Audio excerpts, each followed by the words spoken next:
Chapter 695. Pang Zhao's voice was not very loud this time, but every word was sonorous and forceful, piercing Magistrate Yang's eardrums. As an official, do you only want fame and fortune? Your Majesty led us to overthrow the muddle-headed tyranny of Beiji, not for your own selfish desires, but for the people of the world. Magistrate Yang is not a dull person. Since you have ambitions, why don't you start by doing something for the people? Magistrate Yang was not convinced by Pang Zhao. However, after today's confrontation, Magistrate Yang had fully realized the power of the person in front of him. Pang Zhao had slapped him in the face in front of everyone, and in turn, he had to beg him to settle the matter. Up until now, although Pang Zhao was reprimanding him, what he said was also to save some face for him in front of the people. He really wanted to save his face. Magistrate Yang covered his face with shame and cried, sighing, "Do you think I want the people under my rule to suffer so much?" But natural disasters and man-made disasters continue for years. Even the cleverest housewife can't cook without rice. Pang Zhao narrowed his eyes. Magistrate Yang's words were beautiful. He cleared himself completely, but threw the blame to the world, indirectly pushing the responsibility to the present emperor. Pang Zhao did not care about Li Qitian, but he cared about the suffering of the people. The first thing he did when he came to the south was to maintain stability. Once there was a war or a revolt, the people would be the unlucky ones in the end. Now that it was easy to calm the people's resentment, he could not make waves again because of Magistrate Yang's evasive words. Pang Zhao turned to face the crowd and said with a comforting smile, "All right, my fellow villagers, don't be sad. Look, the prefectural magistrate has already heard everyone's heartfelt wishes. He has already arranged for everyone's living quarters, arranged for everyone's work, ensured everyone's safety, and severely punished Gao and Yao. Let's let the magistrate say a few words, okay?" Pang Zhao moved sideways and left the situation to Magistrate Yang. Magistrate Yang coughed. How could he agree to all these? It was Pang Zhao who agreed on his behalf. But now that things had come to this, Magistrate Yang had no other choice. In order to prevent these vicious people from causing trouble again, he could only pinch his nose and agree. He raised his hands to signal the crowd to be quiet. "I'm not ignorant of the people's sufferings. In fact, even if he did not come to find Gao and Yao today, I have long disliked his perverse behavior. The reason why I did not punish him severely was that there was insufficient evidence before, so I investigated for a long time before I could carry it out. I was going to punish him, but I did not expect you all to be one step ahead of me." Magistrate Yang wrinkled his nose. The smell of the horse manure on his face was too pungent, but now he could only endure it, wanting to end the battle quickly, so that the people's attention could be turned to other things.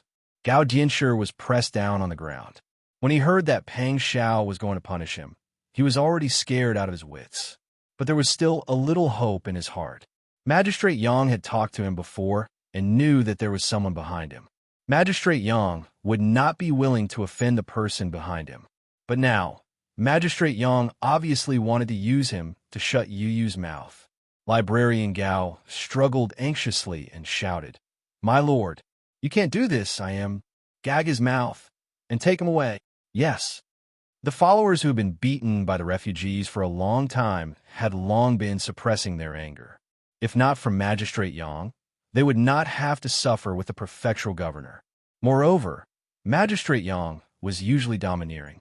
Even his followers hated him. It was just that they did not want to hurt each other. The crowd immediately followed the order. They grabbed a handful of soil and stuffed it into Magistrate Yang's mouth.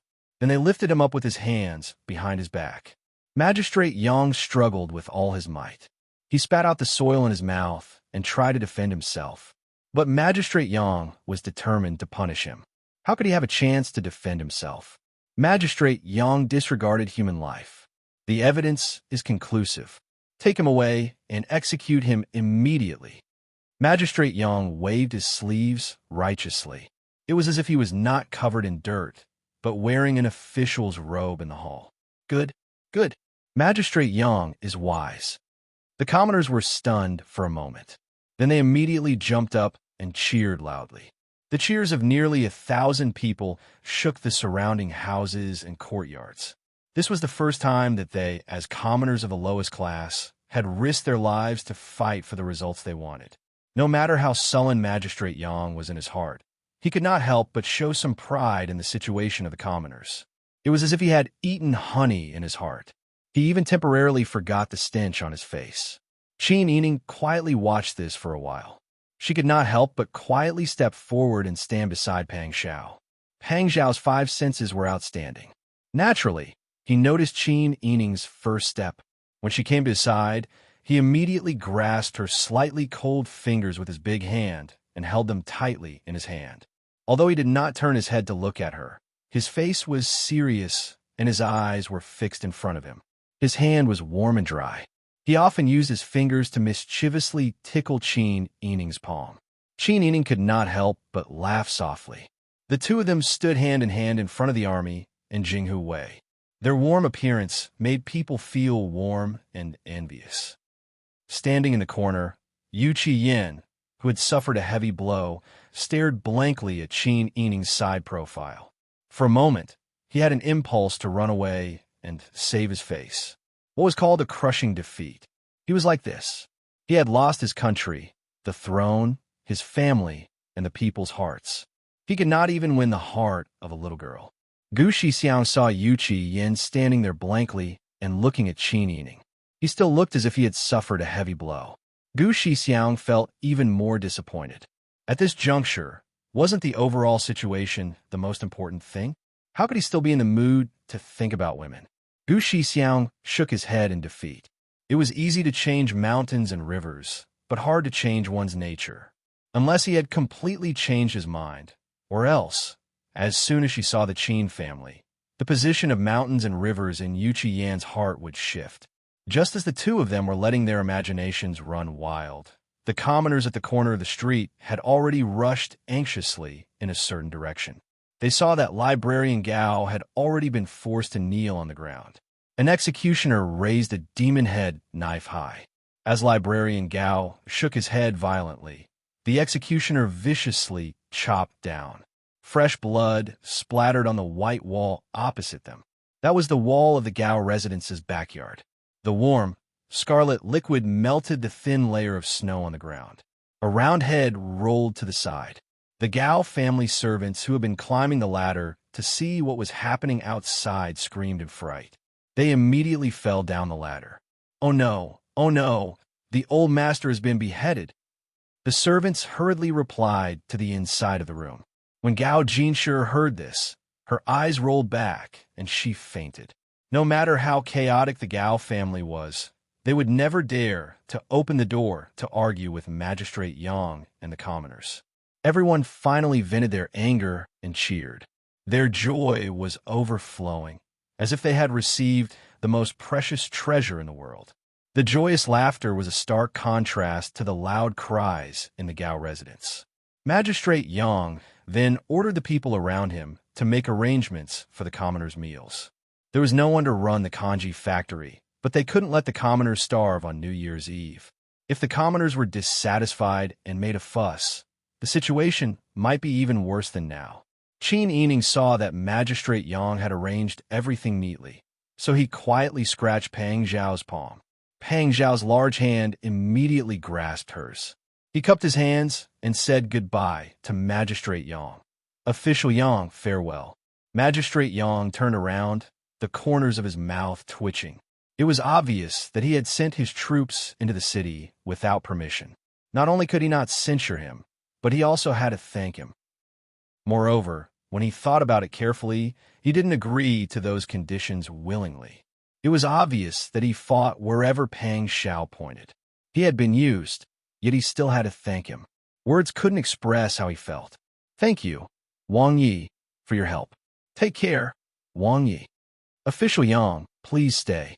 Pang Xiao turned around and put his arm around Qin Yining's waist. He put her on the horse's back and then sat behind her. The army and Jinghu Wei also got on their horses. When the refugees saw that Pang Xiao was about to leave with the army, they shouted loudly, "Thank you, Wang Yi! Wang Yi! Good people will be rewarded." Good people? Magistrate Yang was so angry that his nose was crooked. He pulled a long face and ordered his subordinates, "You guys, quickly set up the kanji stall. Go and buy the food first." After saying that, he hurriedly left. He had no choice. His body was dirty and his face was full of horse dung. He was afraid that he would only feel better after washing off a layer of his skin. Gu Shixiang watched the farce from beginning to end. He didn't see the result that he had tried so hard to see. The frustration and anger in his heart were about to boil. Surnamed Zhao. Is it really good luck or good planning? On the way back, Gu Shixiang couldn't help but ask himself in a low voice. Yu Yin was immersed in a disappointed mood. When he suddenly heard Gu Shixiang's voice, he was stunned for a moment. After a long time, he gathered the cloak around his shoulders and buried his face in the collar of the white fox fur. He whispered, "I think it's really good luck." Then he chuckled. His luck is actually with the Qin clan. If he didn't know that the Qin clan was here, he wouldn't have come. The Qin clan, the Qin clan. Why does Wang Yi always think of the Qin clan? Gu Shixiang was very angry at Yu Qian's words, but he couldn't lose his temper. He could only suppress his anger and whispered, "If he came to find the Qin clan, why did he have to bring so many troops? If this matter has something to do with the Qin clan, I believe that the husband and wife work together." Yu Qian looked at Gu Shixiang in a daze. His muddled thoughts gradually became clear. So this time, it's very likely that Zhao is behind this? Gu Shixiang nodded and said in a deep voice, "When you don't understand something, you only need to analyze it and see who benefits in the end. Think about it. After such a big trouble, Zhao's appearance not only solved the problem, but also made the people look at him in a new light. How much benefit did he gain?" "That's true," Yu Qian said in a deep voice. "Zhao used to be a terrifying figure in our Dian. There was no one who wasn't afraid of him. He even led the army to besiege the city when the country was invaded. But look at the people now. Who still dares to criticize him?" Gu Shixiang sighed. This time, he took the opportunity to gain a foothold in the old capital. Not only did he show off his skills, but he also won over the hearts of the people. "We've schemed so much, but he's the one who benefited. I still don't know how to explain this to the head shopkeeper." Chapter 696. Gu Shixiang and Yu Qian were both silent for a long time. They didn't say a word all the way to the Yin dynasty's palace. When they returned to the sleeping quarters where Yu Qian was temporarily staying, Yu Qian dismissed the people around him and said, "Mr. Liu once said that the four-way shop didn't want anything from us when they helped us. What's more, we've arranged everything perfectly this time. The problem lies with Gao Wenyao's good-for-nothing son. If he hadn't gone to the brothels and did such a wicked thing outside, he wouldn't have been crippled, and all these things wouldn't have happened." Gu Shixiang was already used to Yu Qian's naivety, but when he heard him speak so optimistically, he couldn't help but feel angry. He lowered his voice and tried his best to keep it calm. "The four-way shop is a century-old brand. They contacted us for no reason. Does Wang Yi think that they don't want anything from us? The four-way shop had a long history. It could even be traced back to before the Dian and Northern Ji dynasties were established. It had a history of more than 200 years. The industries involved were enough to cover all walks of life. Agriculture, industry, shipping, land transportation. There was nothing that the four-way shop couldn't do. Even Yu Qian, as the last emperor of the Yin dynasty, had never formally met the mysterious head shopkeeper. He had only met with one of the head shopkeepers a few times, which was enough for him to benefit immensely. But Yu Qian, the last emperor of the Yin dynasty, had never formally met the mysterious head shopkeeper. He had only met the head shopkeeper a few times, which was enough for him to benefit greatly. They were able to smoothly establish themselves in the south and quickly gain a foothold in the old capital because the four-way shop had helped them a lot. They weren't old acquaintances. Gu Shixiang didn't believe that the four-way shop would want to help Yu Qian restore the Dian for no reason. Could it be that the head shopkeeper of the four-way shop was in a good mood and wanted to do a good deed every day? That was simply impossible. Yu Qian was speechless at Master Zhong's question. He gradually understood the meaning behind it. He coughed awkwardly and said, "It's already like this." Apart from explaining it to Mr. Liu the next time I see him, there's no other way. His words hit the nail on the head. If they tried their best to shirk responsibility, it would give people the impression that they were not being honest enough. After all, the 4-access shop could be said to be so rich that it could rival a country. Their head shopkeeper was definitely not a mediocre person. Gu Shixiang sighed and said, "Forget it, that's all we can do. I'll go back and send an invitation. No matter what, I'll have to meet with the head shopkeeper of the 4-way shop and talk things over face-to-face." Yu Qian also said exactly. At this moment, Pang Xiao was hugging Qin Yining's waist as they slowly followed behind Jun and Jinghu Wei's troops. They hadn't seen each other for a long time. At this time, Qin Yining only hugged Pang Xiao's thin waist and rested his face on his chest. He asked in a low voice, "Are you going back to the barracks later? I'll just send them back, and then I'll go home with you." "Really?" A smile climbed onto Qin Yining's face. She happily sat up straight and raised her head to look at his handsome profile. She smiled and said, "That's great. Han Ge-er." And Zhao Ge-er's big eyes look around every day. "I can see that they're looking for you. When you're not home, they miss you very much." Her undisguised joy made her look like a child who had gotten candy. Pang Zhao's heart was both happy and guilty. He lowered his head and kissed her forehead. The blood in his veins almost melted into honey, but he still wanted to take advantage of her with his mouth. "Only our son misses me. You don't miss me?" His mouth was not idle. His big hand also unscrupulously reached into her small jacket under the cloak. He rubbed her slender waist through the layer of clothes and gradually moved upwards. Qin Yining's face flushed red. She quickly twisted her body to avoid his hand and said in a low voice, "What are you doing? Don't mess around. Then tell me, did you miss me?" Pang Zhao's hand held her waist and did not move. Qin Yining stubbornly said, "We haven't seen each other for only a few days. What's there to miss?" "Is that so?" Pang Zhao held back his laughter. His back was ramrod straight on the horse's back, and his expression was also serious. However, his hand didn't hesitate to cover the mountain range that he had been thinking about for a long time. He said in a low voice, "Sister E, this place of yours is bigger than before. I can't even hold it with one hand." "You." Qin Yining forcefully twisted a few times and pushed his hand away. Pang Xiao was irritated by her touch, but he knew his limits. He could not tease her too much.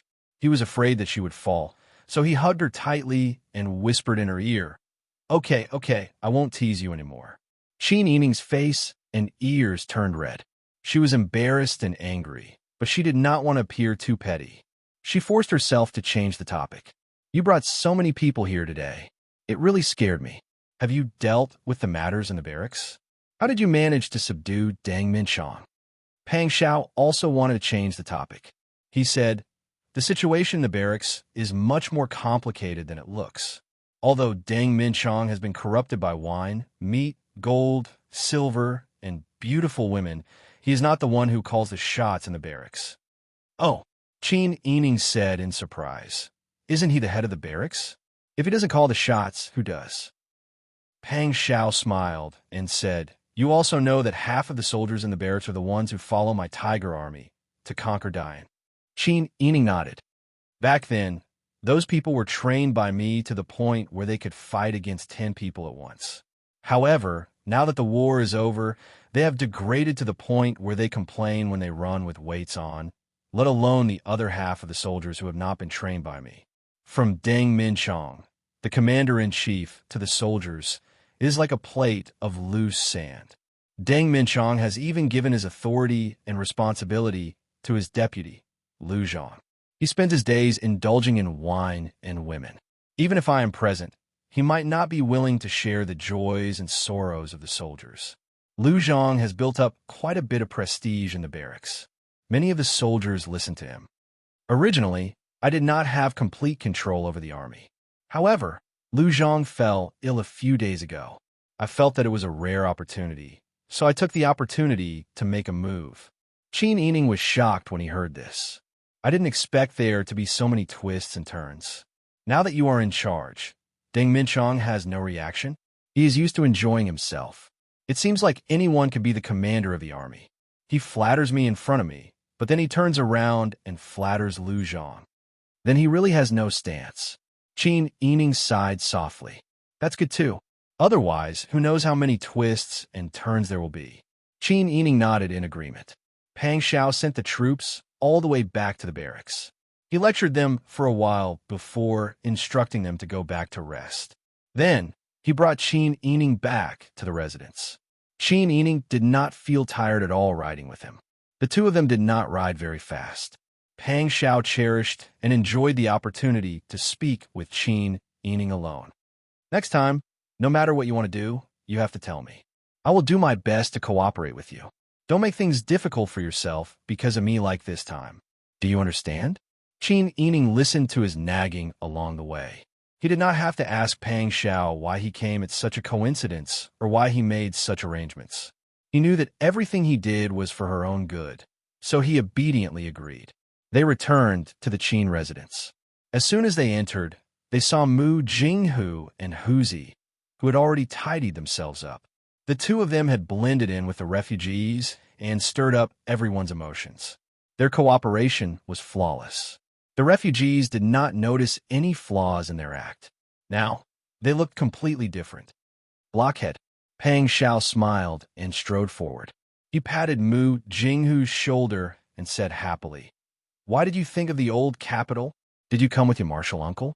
Actually, Pang Xiao's current position was really not suitable for him to directly ask Mu Jinghu about Tianjizi.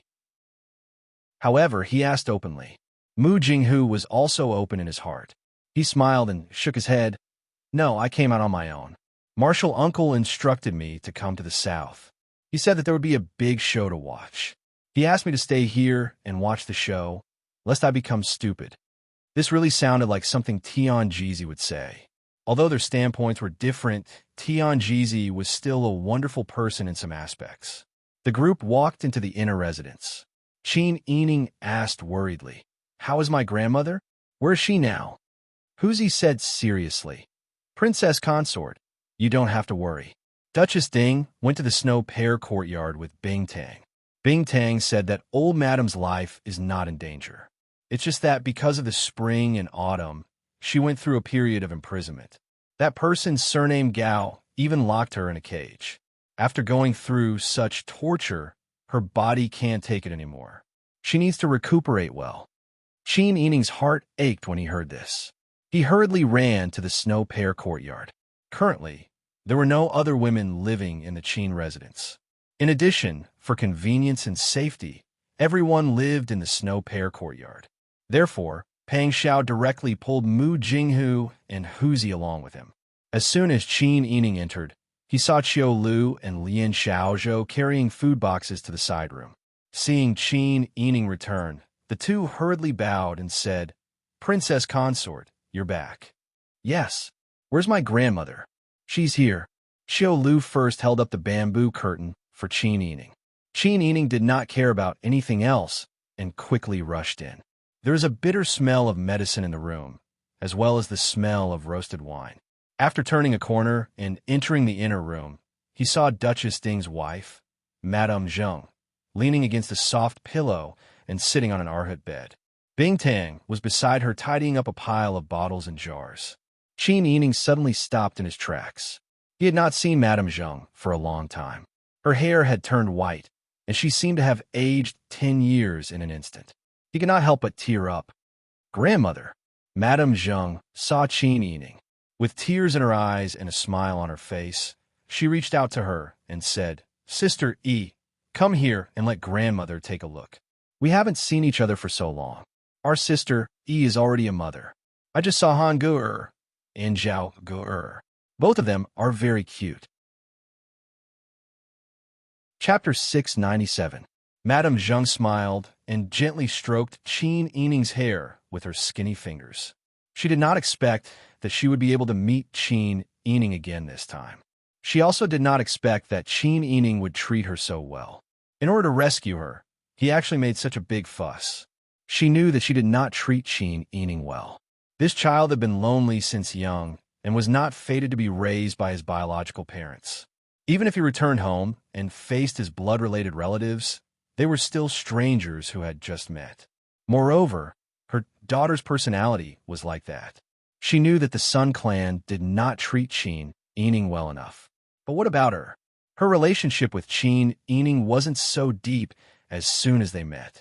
After the incident at Ding General Manor, Madame Zheng's heart was filled with hatred. She wanted to take revenge so much that she almost went crazy. She even used Qin Yining and in the end, threw the mess of Qin Tian alliance to her. Although Qin Yining took over Qin Tian alliance and had useful people in his hands, Madame Zheng also knew that the group of people in the pugilistic world was not so easy to manipulate. Qin Tian alliance was equivalent to a double-edged sword. She gave Qin Yining the position of the alliance leader and gave her useful subordinates. But in fact, she also let go of her own hands and stopped interfering in these matters. She cleared her family of all responsibility and threw the trouble to Qin Yining. After Madame Zheng brought the Sun clan's womenfolk to settle down in the south, Qin Yining took care of them openly and secretly. Their lives gradually got on the right track. No matter whether it was Qin Yining's act of bravely stepping forward to help the Sun clan's male servants when Ding General Manor was in trouble, or Qin Yining's unconditional care of the Sun clan's womenfolk, Madame Zheng remembered it all in her heart. She always wanted to find an opportunity to repay this child. That was why she opened a cloth shop in the old capital. That was why she immediately came first when she knew that Pang Xiao and Qin Yining were here by imperial decree. She wanted to help her establish connections and clear the obstacles. It was a pity that she was old, and her plans were not flawless. It's my fault for being useless. I did something bad with good intentions. I wanted to help you, but the more I tried, the more trouble I caused. Madame Zheng sighed helplessly. Qin Yining hurriedly shook his head. He held Madame Zheng's hand and said, "Grandmother, don't say that. We are a family. Why should we care about such trivial things? By the way, due to the circumstances back then, Wang, you didn't even have the chance to greet you when I got married." Qin Yining turned around and looked at Pang Xiao, who had been standing at the door. Pang Xiao immediately strode forward and bowed to Madame Zheng in the manner of Qin Yining. After kowtowing, he respectfully called out, "Grandmother." Madame Zheng looked at Pang Xiao with a complicated expression. She did not respond for a long time. Pang Xiao knelt in the same place.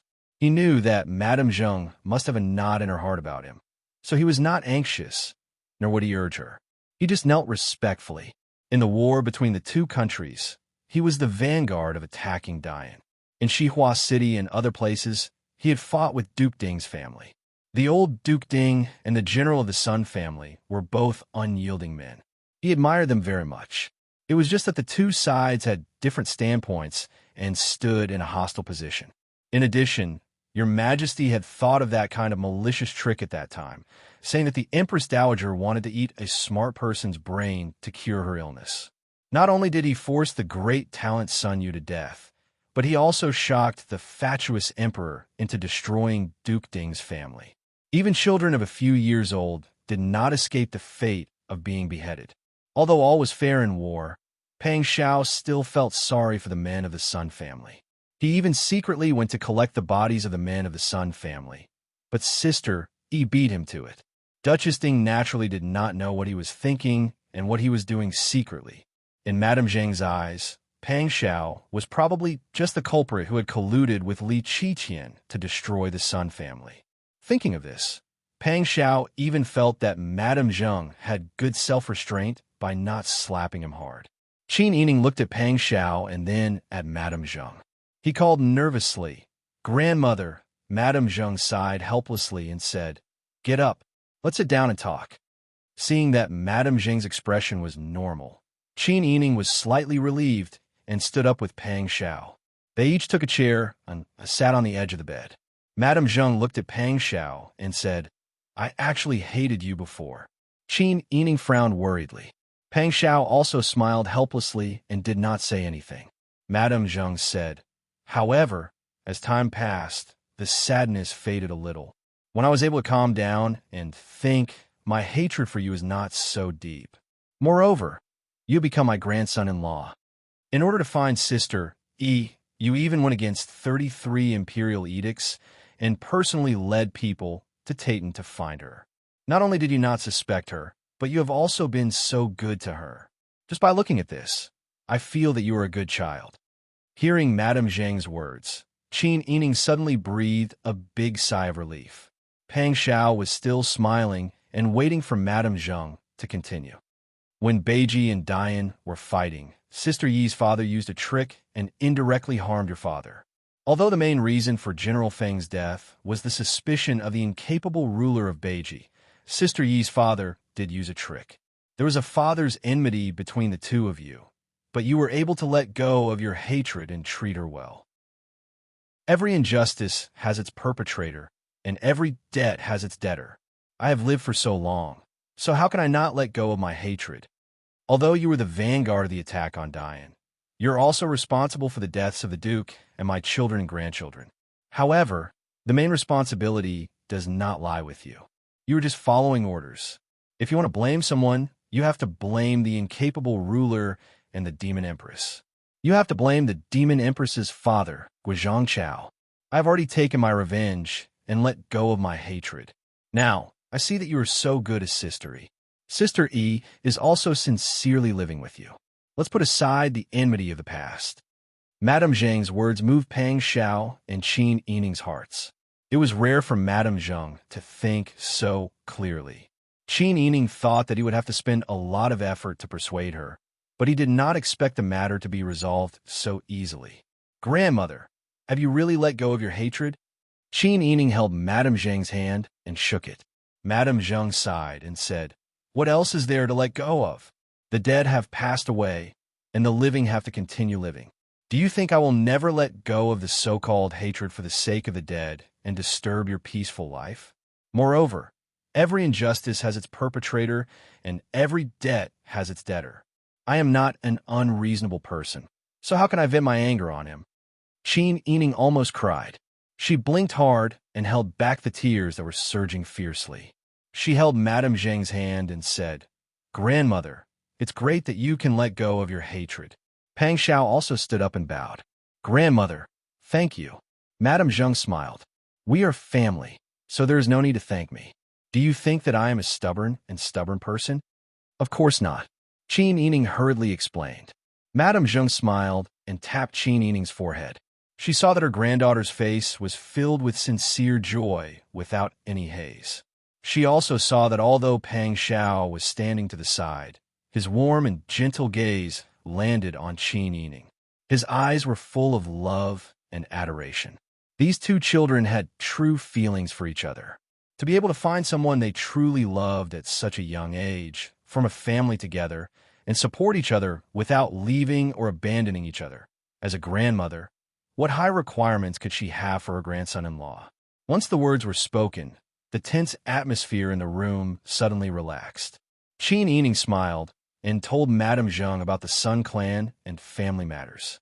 Later, she instructed the servants to prepare a New Year's Eve dinner. Today, she could finally celebrate the New Year's Eve with her grandmother. She was very excited.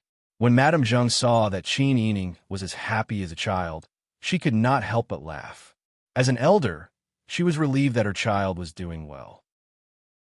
After laughing for a while, Madame Zhang suddenly thought of something and said seriously, "Has Wang Yi taken control of the army?" She had heard that it was Pang Xiao who led the army into the city today that deterred the disaster victims. At the same time, he also forced Magistrate Yang to solve the civil unrest. Pang Xiao nodded and said, "For now, he has." He calmly told Madame Zhang about the situation in the army that he told Qin Yining on the way back.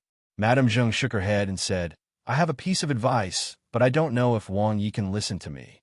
"Grandmother, please speak," Pang Xiao said seriously. Madame Zhang's expression was very serious. She also said seriously, "Wang Yi should not get involved in the army if possible. Try to hand over the power as much as possible." Qin Yining blinked in surprise. Pang Xiao did not know what to say for a moment. Pang Xiao bowed respectfully and said, "Grandmother, please enlighten me." Madame Zhang waved her hand and said, "You all came to the old capital suddenly this time. There are many things that you're not aware of. Back then, De Zhou conquered Dian. After occupying the capital, they arranged for the officials to be transferred. In order to show benevolence, they announced that the local people would be exempted from taxes for 10 years. Pang Xiao nodded and said, "There is indeed such a thing. However, the imperial treasury is empty. You all know that the imperial court can't afford to raise so many soldiers. However, they still need the army to control the situation in the south. Therefore, this army cannot be disbanded. Thus, the imperial court decreed that the local people in the old capital have to solve the problem of the army's rations themselves. However, the people in the old capital are exempted from taxes for 10 years. Without taxes, how can the local people pay the army?" At this time, a person called Lu Zhang came up with an idea. This person is a local tyrant. He is very resourceful. He actually got in touch with the old four channels and made them agree to lend money to the army. The money solved the army's urgent problem. Lu Zhang made a lot of money from it. For example, he only needed 100 taels of silver, but he wrote 1,000 taels of silver on the IOU. The difference went into his own pocket. The ordinary soldiers could only eat and wear. Therefore, although the army looks stable now, there are many dangers. Firstly, the four channels will come to collect the debt at any time.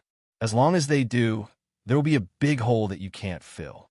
Secondly, the money borrowed last time is probably almost used up. It is already the new year, and they will face the problem of paying the soldiers at the beginning of the year. Chapter 698. Qin Yining and Pang Xiao did not expect that there would be such an inside story in the army. They both had subordinates who had carefully investigated the situation in the army. But if Madame Zheng did not mention it, they would not have known. No wonder Lu Zhang got sick so easily and allowed Pang Xiao to gain control of the army so easily. It turned out that they were waiting for this. Regardless of whether it was Deng Minchong or Lu Zhang, if they continued to be the leaders of the army, wouldn't they have to think of ways to raise provisions for them? That was not all. The promissory notes that Lu Zhang wrote would all be given to Pang Xiao. No matter how big the hole was, Pang Xiao, the tall one, could shoulder it. They who had profited from the middle could shrink their necks and watch the show at any time. Pang Xiao had always been a resourceful person. He had always been the one scheming against others. Now that he was being schemed against by others, he did not know whether to laugh or cry. This is really pressing the gourd and lifting the ladle. Qin Yining shook his head and said with a bitter smile, "What are these people thinking in their heads? They have the leisure to scheme against their colleagues, but they have no time to do practical things for the people. If they used half of their scheming mind on serious matters, there would not be so many hungry people outside." Madame Zheng patted Qin Yining's shoulder comfortingly and said with a smile, "Isn't this human nature? They're only doing this because they are motivated by benefits. If there are no benefits, who would do this? As for working for the people, they would not care." Madame Zheng was speaking the truth, but when such a truth was heard, it made one feel powerless. The three of them could not help but fall into silence. After a long time, Pang Xiao said, "I understand, grandmother. It's just that I am now involved." Madame Zheng sighed and said, "It's all my fault for being locked up and delaying so many things. How can this be blamed on you? You were also implicated because of me and Sister E. Don't worry, I will think of a way to deal with these matters. I'm not a pushover either. If they want to use such a small matter to make things difficult for me, then they're wrong." Qin Yining calmed himself down and nodded with a smile. "That's true. Anyway, this isn't the first time we've encountered such a situation. We'll deal with whatever comes our way. What's there to be afraid of? To be able to grasp the army firmly in one's hands and use it at the crucial moment, that would be the greatest advantage. As for the rest, we can think of ways to solve them." When Madame Zheng saw that both Pang Xiao and Qin Yining were very cheerful and did not have the slightest bit of gloominess, she could not help but sigh in her heart. It was good to be young. When she was still young, all the big and small matters in the Duke's public house were handed over to her to manage. At that time, she did not think much of it. It seemed that no matter how many things there were, she would not worry too much. It was just a comprehensive consideration. It seemed that she was only like this because she was getting older. Why did she start to worry now that she encountered problems? Especially this time. She had originally taken the initiative to leave the mountain to help Qin Yining. Who would have thought that not only did she not help, but she also got herself implicated and almost lost her life. In the end, Qin Yining had to go through so much trouble to save her. Not only did she not help, but she also added to the trouble. It seemed that this era belonged to the younger generation. Madame Zheng's heart was filled with emotions. She had already made up her mind to retreat. I'm getting on in years, and my mind is not as clear as before.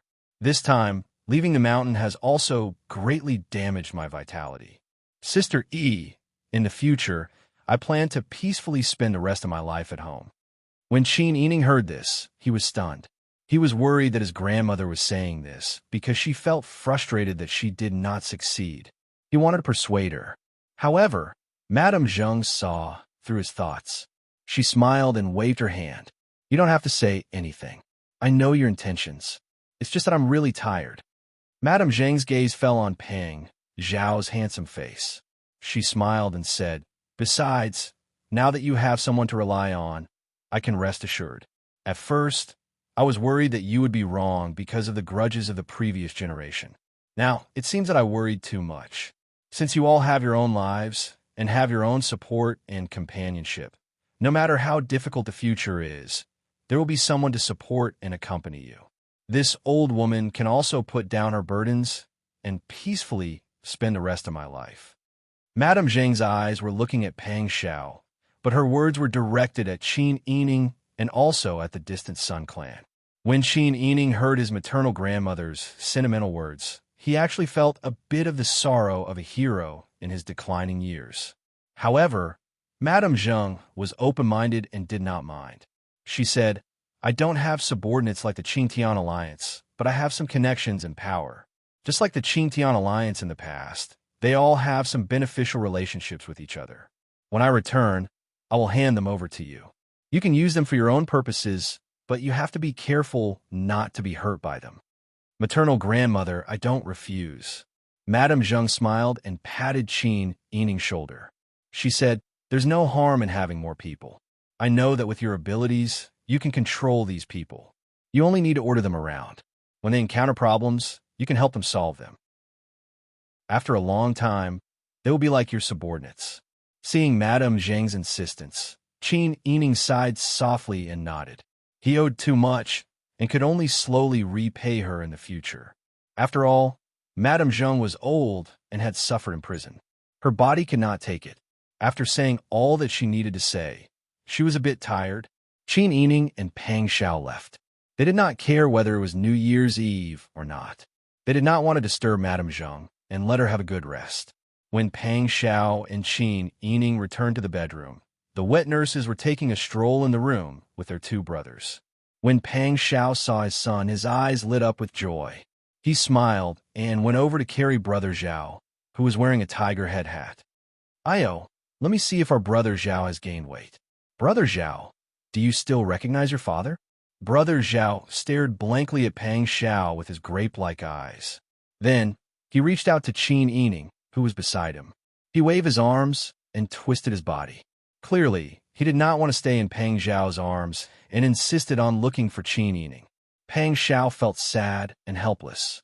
He was forced to go out. Even his own son did not recognize him. Brother Zhao, your father is here. Peng Zhao kissed Brother Zhao. His stubbled chin was prickly, and Brother Zhao burst into tears. The wet nurse was shocked. She was afraid that Wang Yi would blame her. She wanted to take the child, but did not dare to. However, when Brother Han heard the crying, he also burst into tears. The wet nurse was immediately flustered.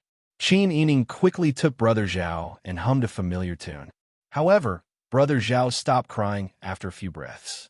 He nestled on Qin Yining's shoulder and grabbed Qin Yining's hair with tears and snot hanging from his face. Peng Zhao sighed helplessly and said sadly, Does our son not recognize me anymore? Qin Yining was amused by his tone. How old are you? Why do you still care about these things? The children are still young. You don't care about your appearance, and you haven't been home for so long. It's normal for the children to be shy with strangers. You should spend more time with the children in the future. They will naturally become closer to you. That's true, but I'm still not happy. If it weren't for the fact that there were so many terrible things happening in the imperial court, he would not have made such a fuss that his son did not recognize him. Qin Yining naturally knew that Pang Xiao was not really angry. However, the wet nurses did not understand. At this moment, they were so scared that their faces were pale and they did not dare to move. Seeing them like this, Qin Yining let them continue to take care of the two children. He pulled Pang Xiao to the bedroom to change clothes and wash up. The maidservants had already prepared hot water for Pang Xiao to bathe in. Qin Yining took off his outer robe and only wore his inner garment. He rolled up his sleeves to reveal his white elbows and stood outside the large wooden tub shrouded in mist to help Pang Xiao wash his hair and scrub his back. The sound of the water was seductive. Qin Yining's voice sounded even softer in the misty bathroom. Pang Xiao was a little dazed. His tired nerves suddenly relaxed, and he felt a little drowsy. Qin Yining knew that he was tired, so he gradually stopped talking. His hands gently helped Pang Xiao scrub, and he did not mind that he was sweating. After washing all the places he could reach, he saw that Pang Xiao had fallen asleep. He did not want to wake him up, so he stayed by his side and added hot water to the wooden tub from time to time. In fact, Pang Xiao did not sleep for long before the sound of firecrackers came from outside. It was New Year's Eve. Many people had already eaten dinner and were starting to set off firecrackers to celebrate. Pang Xiao was awakened by the sound of firecrackers. He saw that Qin Yining was still sitting by his side, using a wooden spoon to add hot water for him. He looked as if he was afraid that he would catch a cold. His heart melted into a ball. "Sister Yi, you're awake? They've already prepared the food.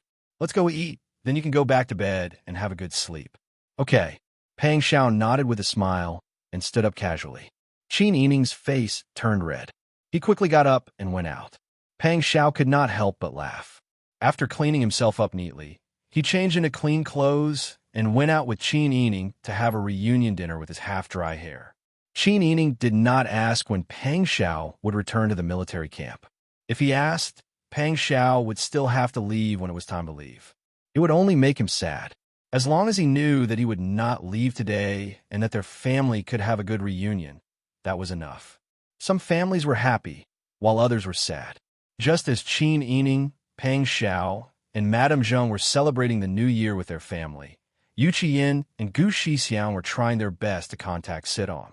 In the past, they did not have to put in much effort, and the people from Sidong would take the initiative to come to them.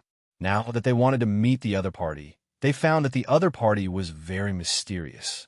It was actually very difficult to find them. Gu Shixiang was very anxious. It had only been 2 days, but a string of blisters had already formed at the corner of his mouth. It was not easy until the 5th day of the new year that he finally managed to contact Mr. Liu, the accountant of Sidong, who had been in contact with him all this time. Gu Shixiang hurriedly told Yu Qiyin to prepare a table full of food and wine. Then, that afternoon, he invited Mr. Liu to come over for a meal. The location was in the old imperial palace where Yu Qiyin lived. Mr. Liu looked to be in his early 40s.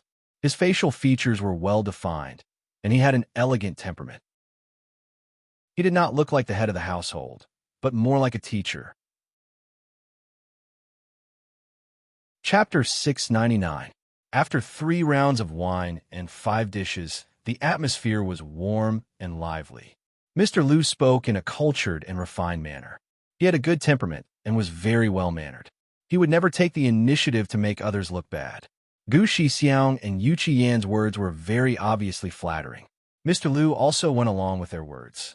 The atmosphere was very good. When Gu Shixiang saw that the atmosphere had warmed up, he sighed helplessly and said, "Originally, I had asked Gao Wenyao to do that thing to share the burden of the head shopkeeper. Who would have thought that Gao Wenyao would act so righteous and awe-inspiring? But in reality, he had such a mischievous son. He caused so much trouble for no reason. This was really not our intention." "Yes." Yu Qiyin also sighed and said, "This king is too honest." He fell into Gao Wenyao's trap. In the end, the matter developed so intensely. Even if we wanted to keep that person locked up, We were afraid that the people would be angry and make things unmanageable. Thus, we could only let them cause trouble. Gu Shixiang and Yu Qi Yin sang the same tune, attributing all the reasons for this failure to Gao Wenyao's character. It was Gao Wenyao's deliberate concealment and deceit that led to such a big loophole. Actually, when the two of them said this, their faces were a bit flustered. Gao Wenyao's character was indeed problematic. However, as people who used people, they actually did not take these details into consideration before using them. This time, they lost to Pang Zhishi because of strategy. The problem did not only lie with Gao Wenyao. However, they urgently needed the powerful assistance of the four-way pass.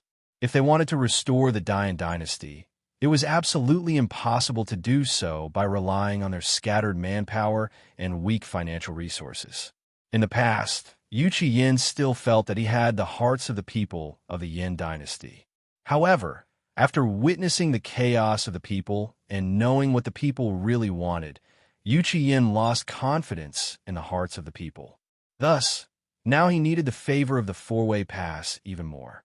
He could not allow problems such as improper use of personnel, insufficient investigation, and careless planning to happen to him. When Mr. Liu heard this, he still had a warm smile on his face. He nodded gently in agreement. That's right. No one would have thought that Librarian Gao was that kind of person. This is really unexpected. When Gu Shixiang and Yu Qi Yin heard this, instead of feeling relieved, they felt even more guilty. Mr. Liu was a cultured person. It was obvious that he didn't want to expose them in front of them. That was why he went along with them and left them some face. But even if they didn't expose the truth, it didn't mean that they would still be favored by the four-way shop in the future.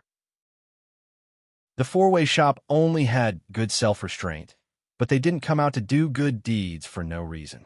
They needed a powerful assistant. With the financial resources and ability of the four-way shop, wouldn't people line up with just a flick of their finger? Gu Shixiang was a little anxious. He hurriedly stood up to show his loyalty. We feel very ashamed about this matter. However, if head shopkeeper has any other instructions in the future, you can just tell this old man. This old man is not talented, but I can still guarantee that I will do my best. When Yu Qi Yin heard Gu Shixiang's words, he also nodded reservedly. He wasn't someone who could lower his face to speak softly. Just now, he had already broken through his limit by saying so much. No matter how bad it was, he had been a crown prince, an emperor, and someone who had been Wang Yi. However, when he saw Gu Shixiang nod and bow to others for his sake at such an old age, Yu Qi Yin felt very uncomfortable. He couldn't ignore it and could only speak up himself. We don't lack sincerity. Mr. Liu smiled. Our head shopkeeper has always treasured your sincerity. This is just a small failure. The two of you don't need to take it to heart. When Gu Shixiang heard this, he couldn't help but reveal a relaxed expression. After calming down and thinking, he hurriedly said, "This is the head shopkeeper's kind intentions. However, we can't not appreciate it. We have been friends for a long time, but we have never had the chance to meet. Now this old man is ashamed. Please, Mr. Liu, pass a message to the head shopkeeper. If the head shopkeeper can honor us with a simple meal, this old man will definitely welcome you with open arms."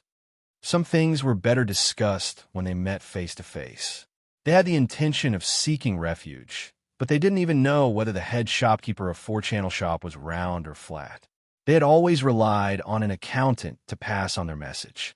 Gu Shixiang was always worried that when Mr. Liu passed on his message to the head shopkeeper, he would accidentally misspeak. Mr. Liu saw that he was still smiling. He nodded gently and said, "I understand what you mean. However, our head shopkeeper is busy and may not be free. When the head shopkeeper is free and wants to meet the two of you, he will naturally come and disturb you." When Gu Shixiang heard this, his heart skipped a beat. It seemed that this head shopkeeper still didn't really care about them.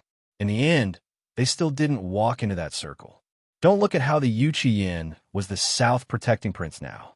Perhaps the head shopkeeper of four-channel shop didn't even care about the Yu Qi Yin, Wang Yi, who didn't have any real power.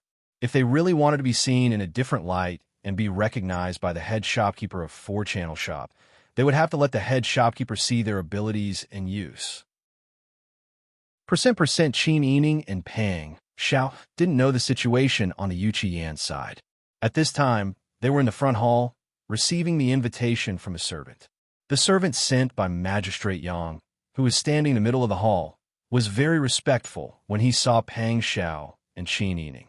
He said carefully, "My lord is holding a banquet at home tomorrow afternoon. He sincerely invites Wang Yi and Princess Yu to come." Pang Xiao opened the invitation and looked at it. A smile appeared on his lips. He put down the invitation and said gently, "This king came here, but actually he didn't really meet Magistrate Yang. He was really busy with work and couldn't leave. Now that he has time, he should meet him and tell Magistrate Yang that this king will definitely come." "Yes, I will definitely pass on the message." The attendant bowed respectfully and retreated.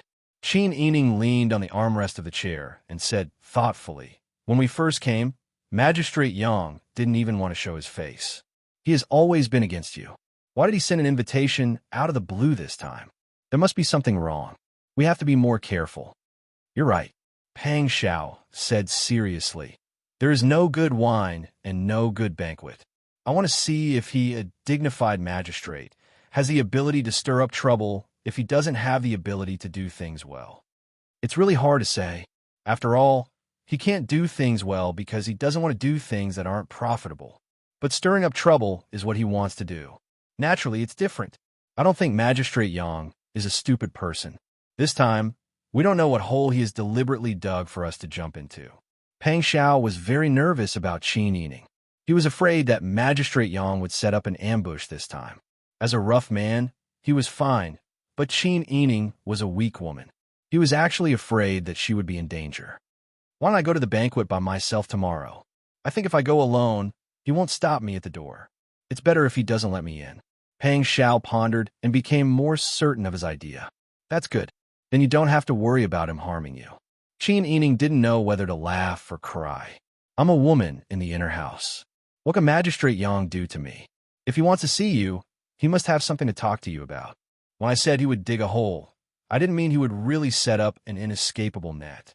I think if I let you bring the womenfolk, Magistrate Yang will probably send the womenfolk of Anpu Prefecture to accompany me.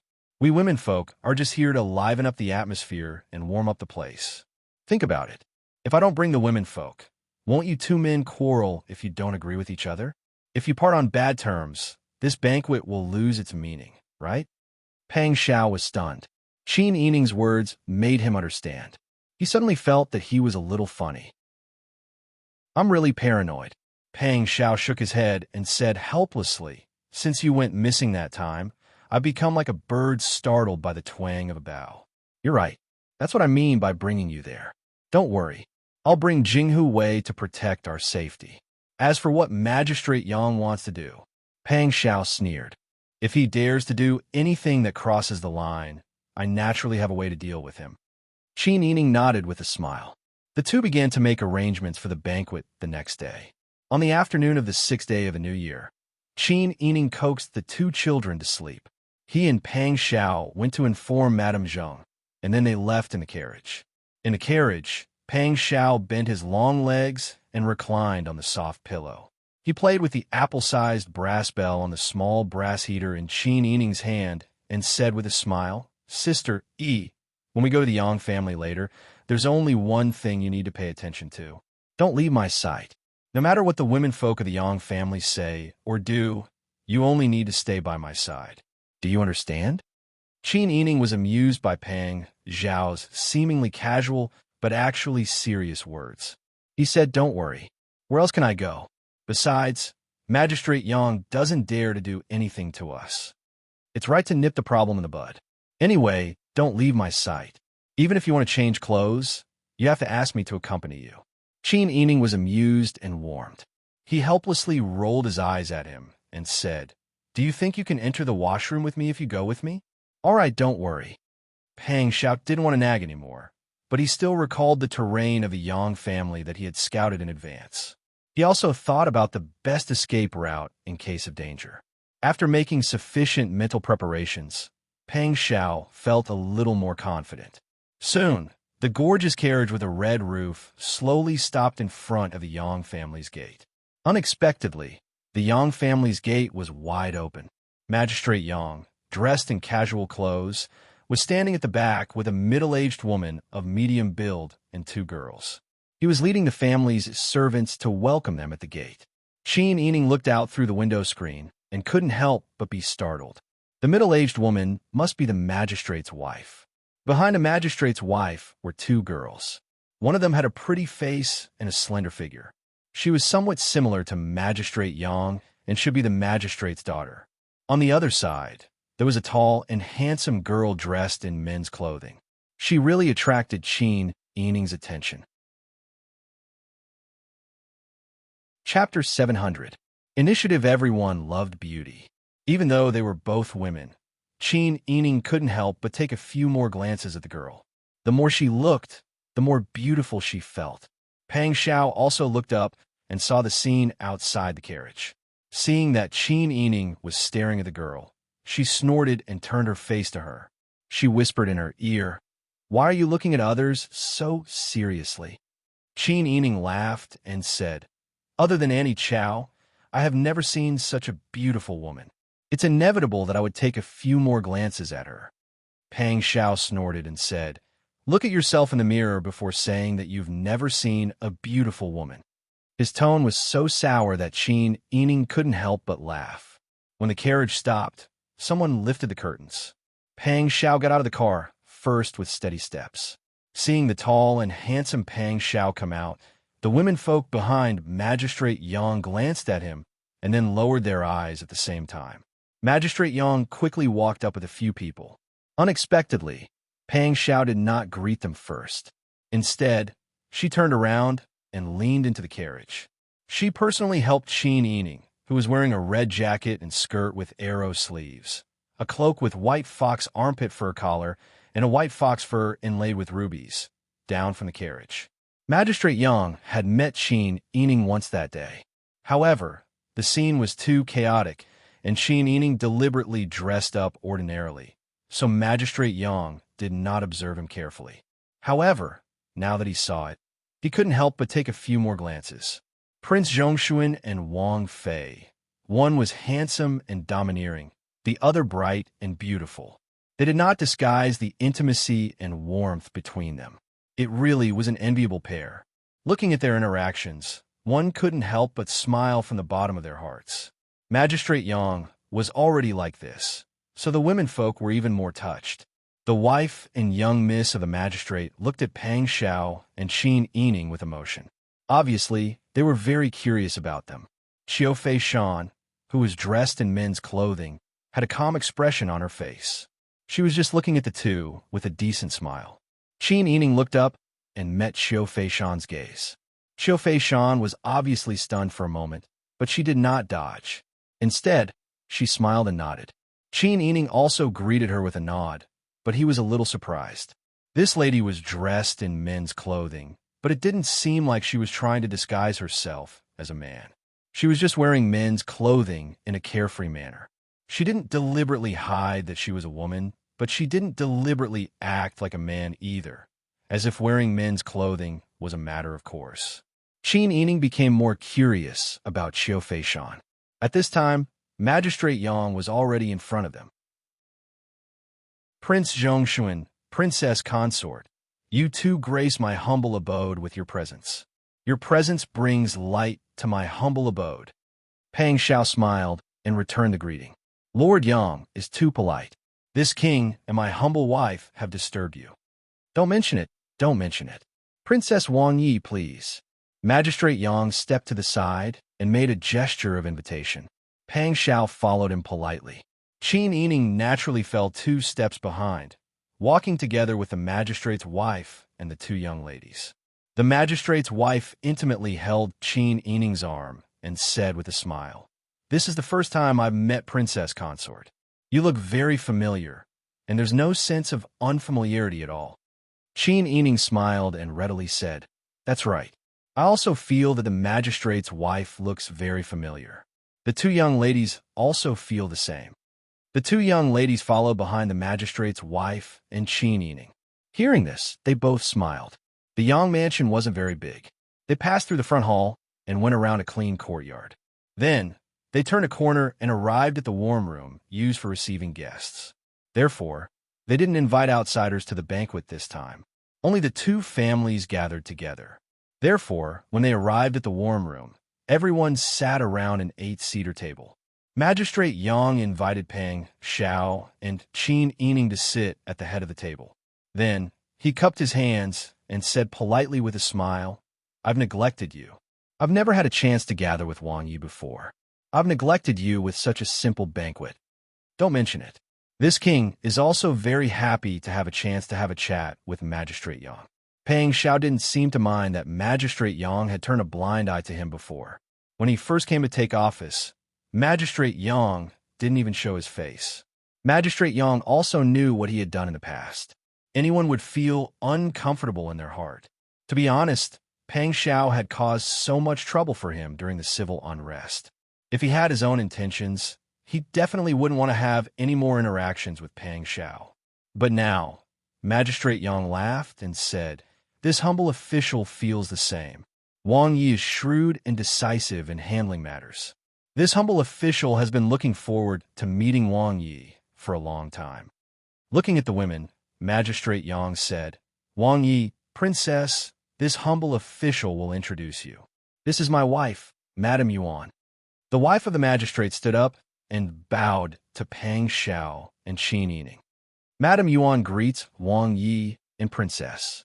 No need for formalities," Peng Xiao and Qin Yining said in unison.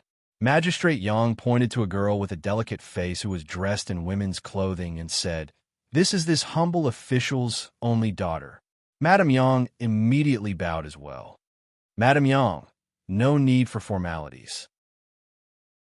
Qin Yining smiled and helped her up.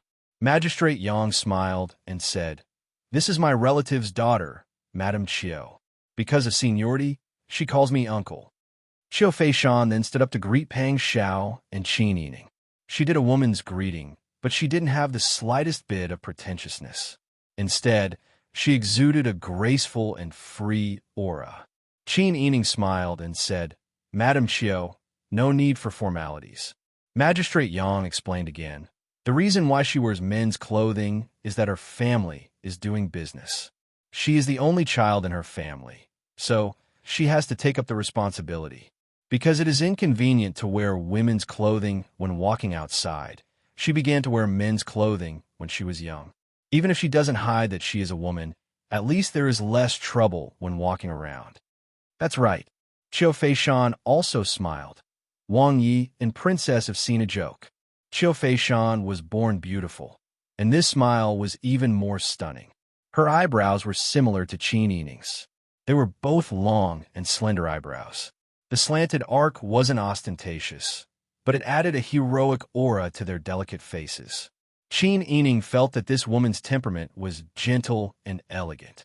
She was a very cultured person, but he could clearly feel that this woman wasn't simple, because her graceful aura couldn't be concealed. Even the prefectural magistrate's wife and daughter didn't have her noble aura. Qin Yining smiled and said, "To be able to support your family business as a woman, it is truly admirable. What kind of business does Madame Qiu run?" Qiu Feishan smiled and said, "Thank you for asking. My family's business dabbles in all kinds of businesses. We are not specialized enough, but we can still make ends meet." Qin Yining smiled and nodded. He knew that the other party wouldn't be direct and would just say some evasive words, so he didn't ask any more questions. At this time, there was a burst of melodious music coming from the hall. Servant girls wearing blue gowns came in and placed the exquisite dishes on the table one by one. Everyone tacitly changed the topic. They listened to the music, watched the singing and dancing, and ate the food and wine. Occasionally, they would chat about some unimportant topics. One side came prepared and tried to be easygoing. The other side wanted to curry favor and deliberately flattered.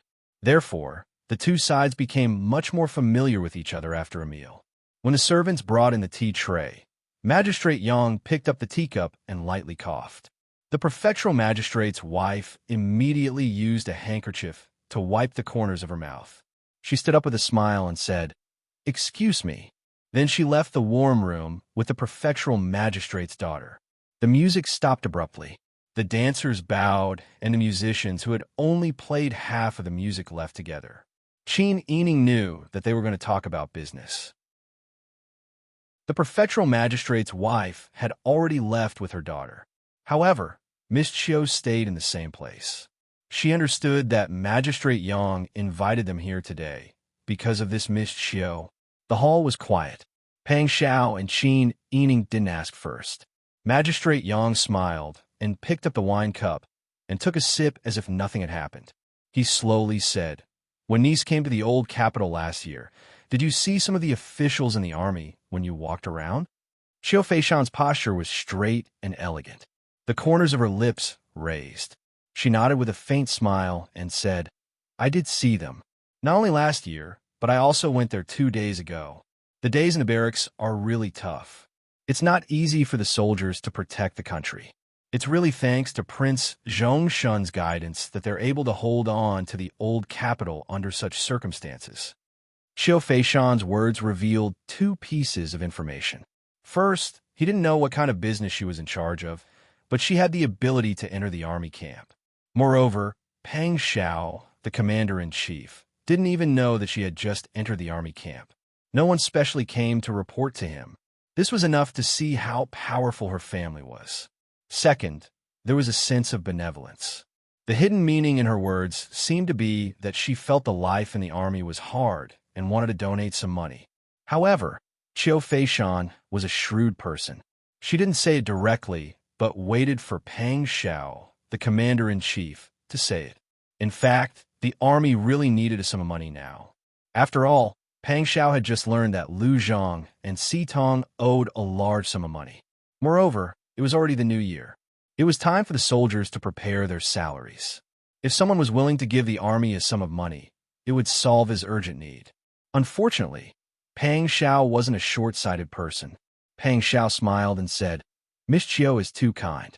As an army, we have to have the consciousness to protect the people of the South. Not having enough to eat and not having enough to wear warm clothes can hone the soldiers' will. This is the character and style of an army. It can play a big role on a battlefield." Xiu Feishan smiled and nodded. War God Wang Yi really deserves his reputation. He has his own methods of training soldiers. Pang Zhao's rejection was too obvious. Even Magistrate Yang couldn't help but carefully look at Xiu Feishan's face, as if he was afraid that she would be angry. Pang Xiao didn't care. He just smiled and said, "This king may not be good at other things, but he's indeed the one who has the most experience in training soldiers." The smile on Xiu Feishan's face was still gentle and polite. There wasn't the slightest difference. They talked about other things. Xiu Feishan didn't take the initiative to mention this again. Pang Xiao also didn't care. Chapter 701. When Qin Yining heard this, he couldn't help but look back at Xiu Feishan. He didn't expect this girl to be so generous as to contribute to the country. There was a faint smile on Xiu Feishan's face. Her temperament was as gentle as a piece of good ancient jade. People couldn't help but want to get close to her, but they were worried that the ancient jade would be unbearable. Qin Yining didn't believe that such a woman with a unique temperament and a natural noble aura would be an ordinary merchant's daughter. If she was just a merchant's daughter, why would Magistrate Yang go through so much trouble to help them meet? Pang Xiao carefully tied the ribbon on Qin Yining's collar. Seeing that Qin Yining was still looking at Xiu Feishan, who was wearing men's clothing, she frowned unhappily. She turned her little face back to her and tied the ribbon into a bow. She casually replied, "This king still needs to train the will of those children. But thank you for your kindness." After that, Pang Xiao took Qin Yining's hand warmer from Bingtang. After testing the temperature, she put it in Qin Yining's hand and then said goodbye to Magistrate Yang. Magistrate Yang said with a smile, "Wang Yi, Princess, take care. Magistrate Yang, please stay." After the two sides were polite, Pang Xiao took Qin Yining and walked out of the Yang mansion side by side. Xiu Feishan stood there with a smile. She watched the two people walk away with a peaceful expression. Magistrate Yang frowned and said unhappily, "This Prince Zhongshan doesn't know how to appreciate kindness." That day, I still thought that he was a smart and sensible person. Now, it seems that he is just an arrogant and conceited person. Xiao Feishan smiled and shook her head. She turned and walked to the warm room with a straight back. Magistrate Yang immediately chased after her and respectfully followed behind Xiao Feishan. Uncle Yang, don't mind. There is no need to be angry. I am very satisfied to see such a Prince Zhongshuan. Satisfied? He doesn't know how to appreciate favors and turns a blind eye to you. Xiao Feishan waved her hand, her white fingertips gently tapping her cuffs, her eyes drooping as she said, if he can be moved by such trivial benefits, then, before she could finish her words, Magistrate Yang immediately understood. He coughed awkwardly and said, "That's true. Those who fawn on me make me unable to care for them." Xiao Feishan didn't say much. She just smiled calmly. Percent Pang Xiao and Qin Yining returned to the mansion by car. They discussed what they had just seen and heard in low voices. That Lady Qiu is not simple. He was definitely not a simple businessman. She took the initiative to think of ways to make friends with us, and even invited Magistrate Yang to be her middleman, which is enough to show that Shemi's status has changed. Pang Xiao said, "It doesn't matter whether it's simple or not. Whatever she wants to do has nothing to do with us." "You're quite carefree." Qin Yining chuckled. "Why do I see that you are a little unhappy? Are you sulking with me?" "No way." Pang Xiao hugged Qin Yining and buried his face in his shoulder. "I just don't like you staring at others. You have been staring at Lady Qiu since you saw her today." Qin Yining didn't know whether to laugh or cry. Everyone loves beauty. Lady Qiu is a beauty. Naturally, I can't help but look at her a few more times. Besides, we are all women. Are you jealous? Pang Xiao wouldn't admit that he was jealous. He said seriously, "Who knows what she has in mind? You should be more careful." Qin Yining couldn't help laughing at Pang Xiao's awkward appearance. Pang Xiao saw Qin Yining nestled in his arms like a cute kitten and laughed so happily. Thinking back to what he said just now, he couldn't blame Qin Yining for laughing. Only now did he feel a little embarrassed. The next day, after the family had breakfast, Madame Zheng put down the teacup and said, "My health is much better now. I've also reunited with you and fulfilled my wish. Now, Sister Yi, you have a husband who dotes on you and a cute child. Although there will still be many difficulties in the future, as long as the two of you work together, there's nothing that can't be solved. I can also rest assured and retire in peace." Hearing Madame Zheng's words, Qin Yining frowned and said, "Grandmother, what are your plans for the future?" Madame Zheng smiled kindly. Her eyes were filled with nostalgia, but there was also some relief. "I'm already so old. Even if I have the heart, I don't have the strength. The world now belongs to you young people. I also plan to go back and be an old woman who eats white rice. That's all." That day, Madame Zheng had said that she would give her all the connections under her. She was sure that her grandmother had made up her mind not to come out of retirement this time. Qin Yining didn't want to stop her because Madame Zheng was able to put down her hatred and retreat at the right time. She could use the remaining time of her life to enjoy life and be a happy old madam at home. This was actually the best choice for Madame Zheng. However, hearing that Madame Zheng really made this decision, Qin Yining felt a little disappointed.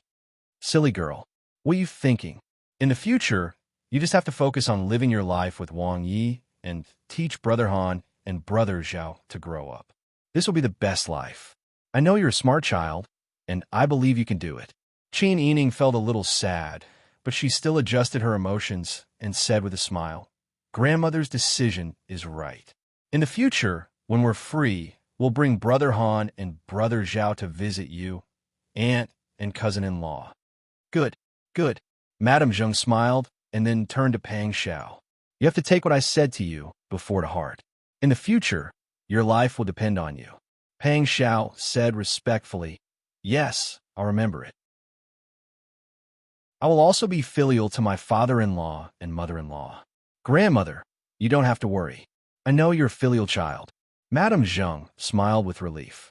That day, Madame Zheng brought Qin Yining to see Madame Ma, the shopkeeper of Madame Zheng's textile shop. She handed everything over to Qin Yining. When the two left, it was already afternoon. The winter afternoon sun wasn't very warm and seemed a little pale. The two of them didn't take a carriage. Instead, they walked on the quiet street in the thin layer of snow. Madame Zheng said, "Remember what I said. These people are double-edged swords. When you control them, you have to plan properly. They're not the same as the people from the Qingtian Alliance. You have to be careful." "I understand. I'll know my limits.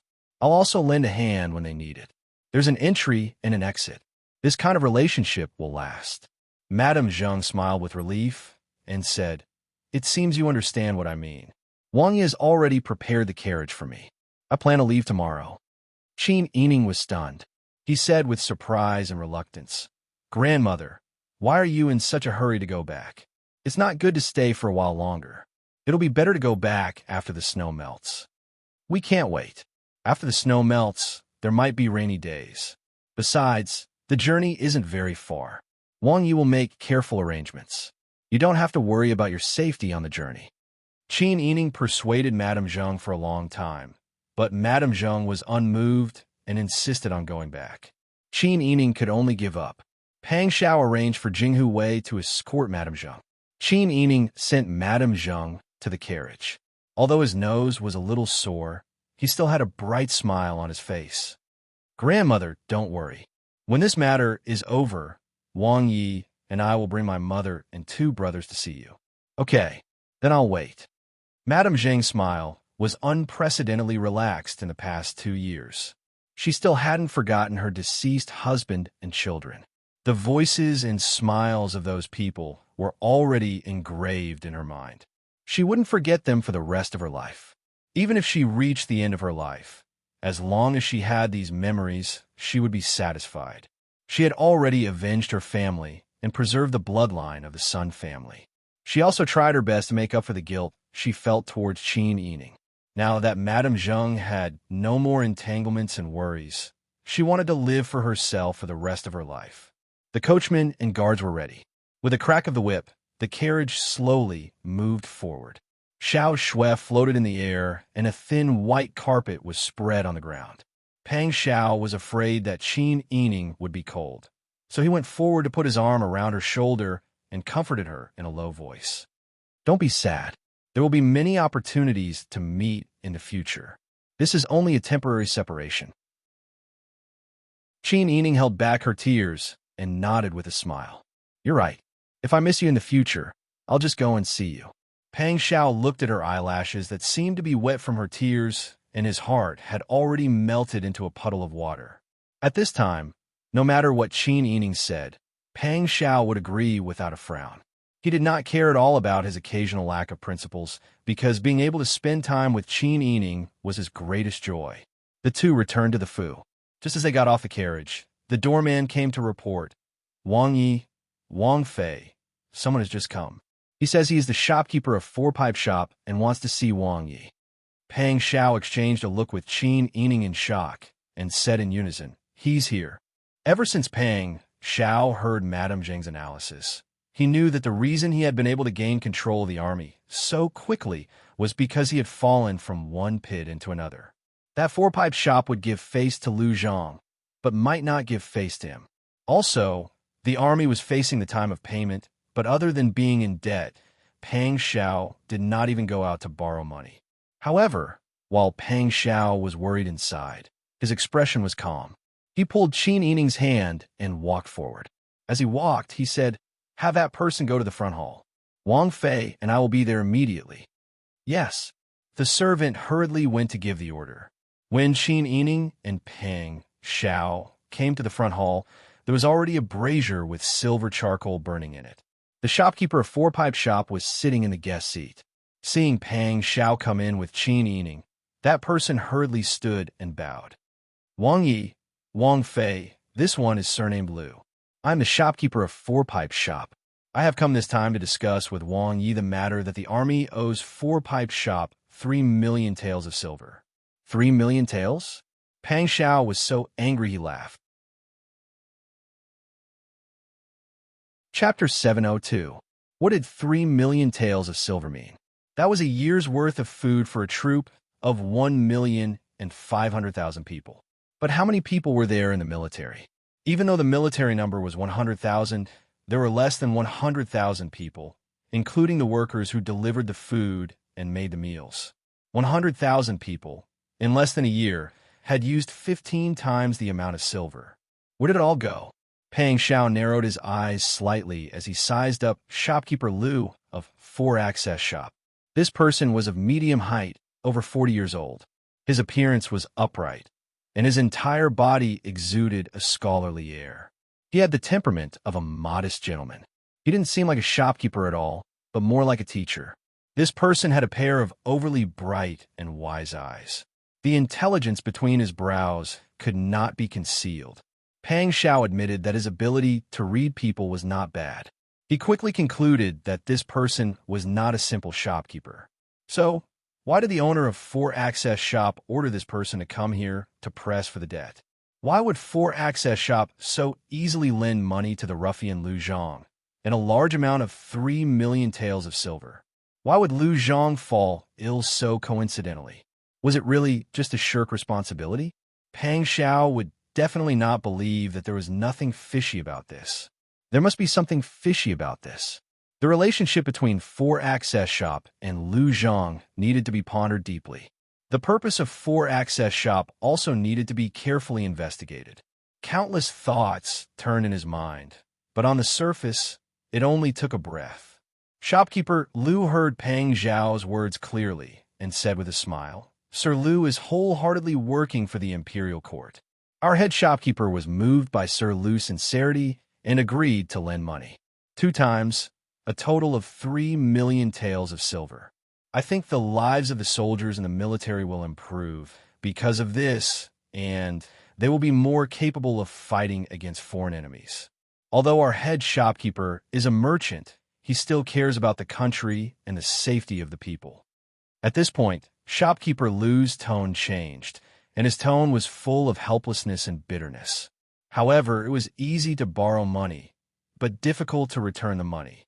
The first time our head shopkeeper went to ask for the money, Sir Lu said that the situation in the military was too tense and could not come up with the money in a short time. He could only wait for the first batch of money to come. Furthermore, he borrowed a second sum from our head shopkeeper. Our head shopkeeper is a warm-hearted person, thinking that with such a large army here and such a large amount of silver, the imperial court will not be greedy for the silver of us ordinary merchants and not return it.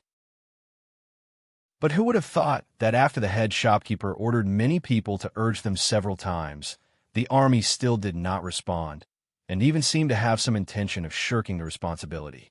Until now, this lowly one had no other choice but to shamelessly seek you out, Wang Yi. Wang Yi has a high position and power. Not only is he the new commander-in-chief of the army, his position in the army and in the eyes of your majesty is not ordinary.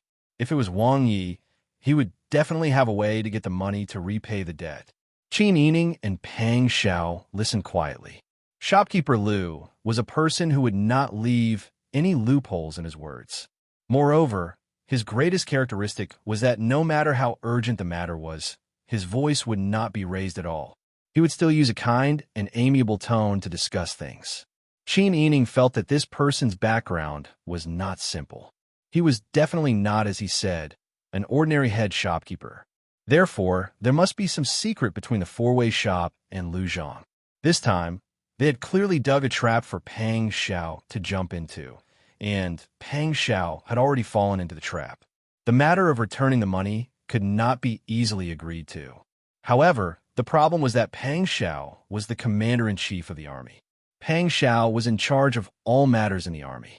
If Pang Xiao did not agree to return the money, the 4-way shop would definitely spread the news that Pang Xiao borrowed money and did not return it. At that time, where would Pang Xiao's dignity be? However, there was indeed a problem with the money. Either Lu Zhang was greedy, or Lu Zhang was in cahoots with the 4-way shop. The 4-way shop did not lend Lu Zhang so much money at all, and Lu Zhang's IOU was also done in private. In this way, wouldn't the other party be able to say whatever they wanted?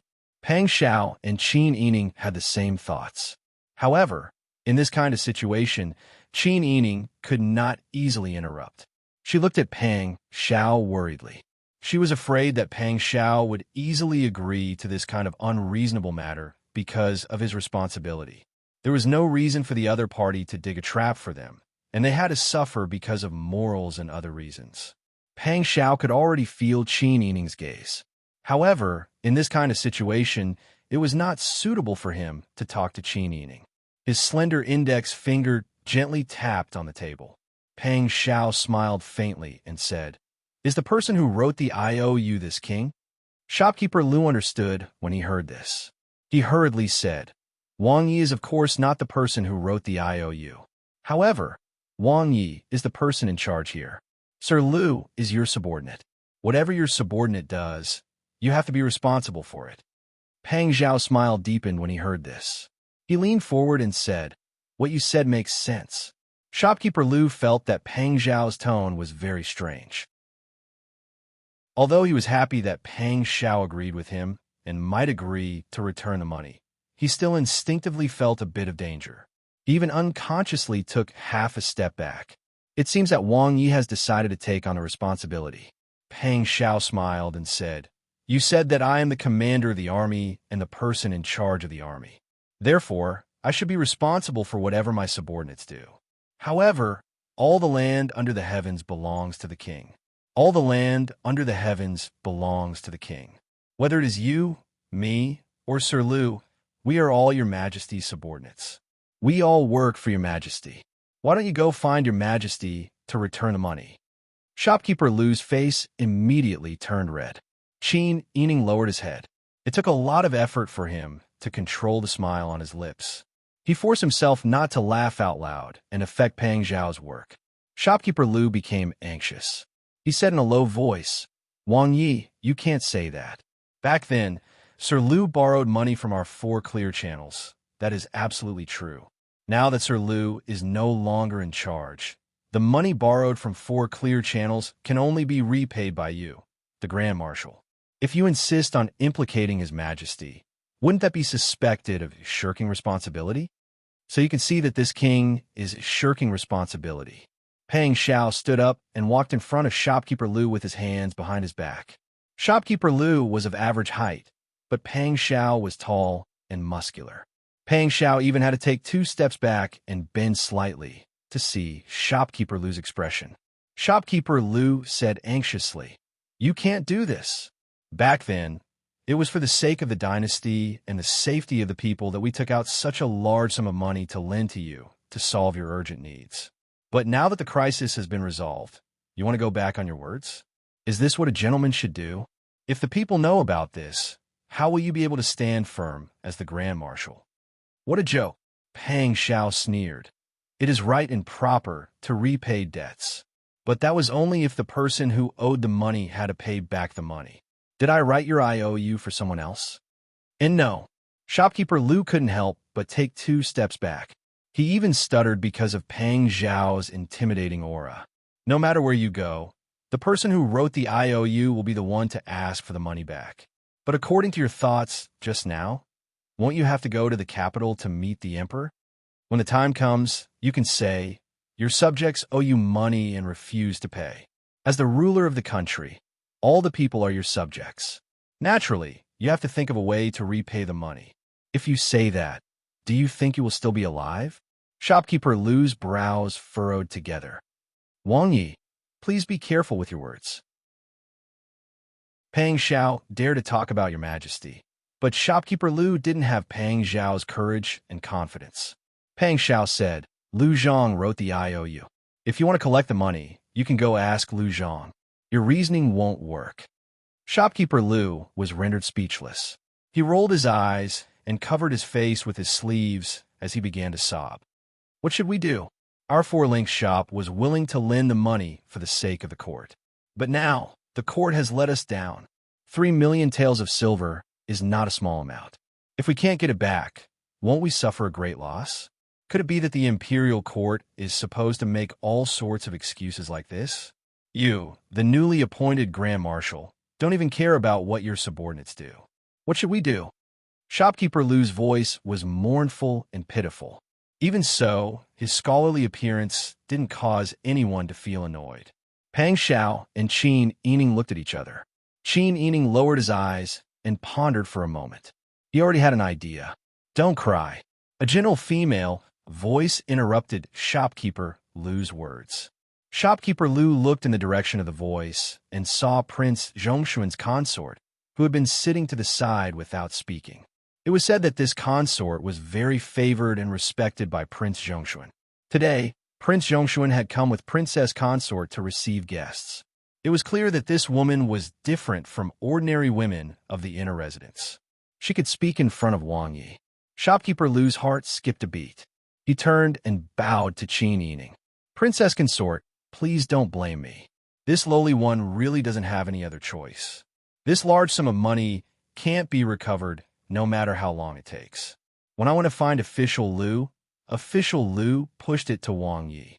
Now that I've come to ask Wang Yi pushed it to your majesty. This is simply making things difficult for me. Qin Yining had a sympathetic expression on his face.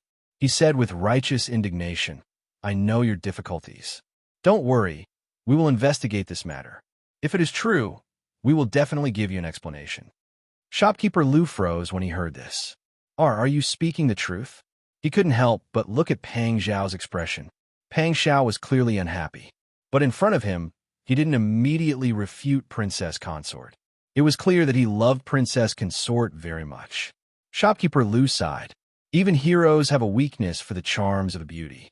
He bowed to Qin Yining again and again. Thank you, Princess Consort. Thank you, Princess Consort. As long as you give us these words, we can be at ease. Qin Yining smiled and comforted Shopkeeper Lu. Then he served tea and sent the guests out. Chapter 703.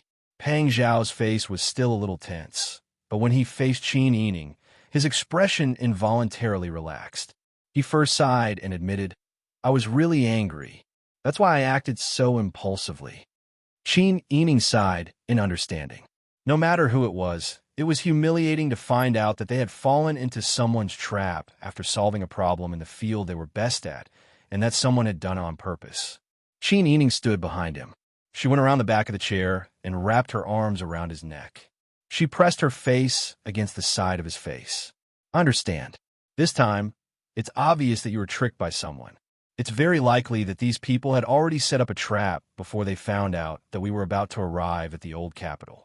When we first arrived at the old capital, we were just busy thinking about how to gain a foothold. Then, we had no choice but to fall into their trap. Qin Yining's voice was as gentle as water. Pang Zhao's body and mind relaxed because of this. He couldn't help but turn his head and gently kiss the corner of her mouth. Qin Yining smiled and allowed him to do as he pleased. She said, this Sitong number probably has someone backing them. Otherwise, why would they set up a trap early on to target us? In the old capital, the answer to who hates us the most is already self-evident. Yu Qi isn't that capable. I suspect that this is all Gu Shixiang's doing. As expected of the old emperor's tutor, who has been an official for 3 dynasties. His methods are still as good as they were in the past. Pang Zhao sighed. If Yu Qi didn't have Gu Shixiang by his side, I'm afraid that he would have given up long ago and quietly become a rich and idle person. He would have let your majesty take care of him while he obediently stayed in the cage to study calligraphy and painting. That might not be a bad thing for him. Qin Yining also felt a little emotional. Although she didn't have a close relationship with the Yu Qi in the past, she had even offended the Yu Qi because she refused to marry him. However, Yu Qi was, after all, an upright person. He was 1,000,000 times better than his fatuous ruler father. He had the people and the country in his heart. It was just that he was not capable enough and did not have the ability to be the ruler of a country. But overall, he was not a bad person. But now, he had embarked on the path of fighting for power and profit.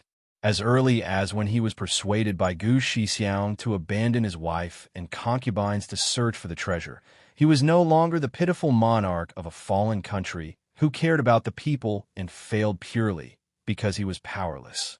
Qin Yining said, the Yu Qi will definitely target us. Since Sitong number was willing to listen to the Yu Qi orders and set up this trap, we should make them pay a price. Pay the tuition? Pang Xiao looked back at Qin Yining. Qin Yining leaned close to Pang Xiao's ear and whispered his idea. A smile gradually appeared on Pang Xiao's face as she listened. In the end, she gently scratched her perky nose. "You little scoundrel, is that why you stopped me just now?" "Yes. That shopkeeper Liu was still thanking you profusely. If he knew that he was going to be tricked, he might cry again." Qin Yining smiled a little embarrassedly. "If I had a choice, I wouldn't want to do this. This method is actually a little dishonorable. But there's no reason why we can't fight back when they want to harm us. Is it moral for them to harm others? This is not the time to talk about morality. I'm not a kind person. If someone slaps my left cheek, I'll smile and stick out my right cheek." Pang Xiao saw that she was very angry. He couldn't help but smile and pat her shoulder comfortingly. He stretched out his long arm and pulled her around the back of the chair to sit on his lap. His arms encircled her, and he first pecked her forehead. "You don't have to feel bad because you didn't do anything wrong. If you didn't stay calm, I might have missed the best opportunity to fight back." As he said this, Pang Xiao felt that he was very lucky to have such an intelligent and virtuous wife. "Sister Yi, why are you so nice?" Pang Xiao's deep voice whispered into Qin Yining's ear. "I like you. I like you more and more." His voice was like the sound of a zither, and his warm breath was right beside her ear. Qin Yining was hugged by him, and she was surrounded by his familiar, refreshing scent. Her entire heart was so soft that it was about to melt. Qin Yining's face was red as she leaned into Pang Xiao's embrace and buried her face in his chest. She felt unprecedentedly peaceful and calm. No matter what happened now, as long as Pang Xiao was with her, she would not be afraid. Pang Xiao followed Qin Yining's method and immediately ordered people to spread the news in the city. Tomorrow afternoon, in the big square outside the porridge factory, Prince Zhongshuan had something important to say to everyone. Although the people in the old capital were not so poor that they needed to eat porridge, the influence of the refugees was still very large. Qin Yining asked Liu Dehan to continue to open porridge stalls since the first day of a new year to help these poor people survive the harsh winter. Although these people would come to get porridge at a fixed time every day, they still had to go home. They lived in different parts of the city, and the neighbors heard a lot of good things about Prince Zhongshuan from the refugees. There were even some people who, while chatting on the streets and alleys, would tell the story of how Prince Zhongshuan turned the tide, how he punished the evil, and how he killed the evil Gao, Wen Yao, into a wonderful book. Therefore, when the news that Prince Zhongshuan wanted to spread the news in the square outside the porridge factory spread, many people curiously decided to go and see what was going on. Yu Qiyin and Gu Shixiang naturally received the news as well. "Wang Yi, I don't know what that Pang guy is going to do this time. Normally, he should be in a terrible fix right now." Yu Qiyin put his hands on the drawing table and lowered his head to look at the drawing of a beauty whose facial features had not been drawn in detail. When he heard this, he raised his head and said with a smile, "It would be strange if he wasn't worried. A large amount of famine fell from the sky. How could he pay it back? Moreover, the consequences of not being able to pay the money this time are very serious. Those rough men in the army are not easy to deal with. If he doesn't pay them when it's time to pay them, who would still follow him?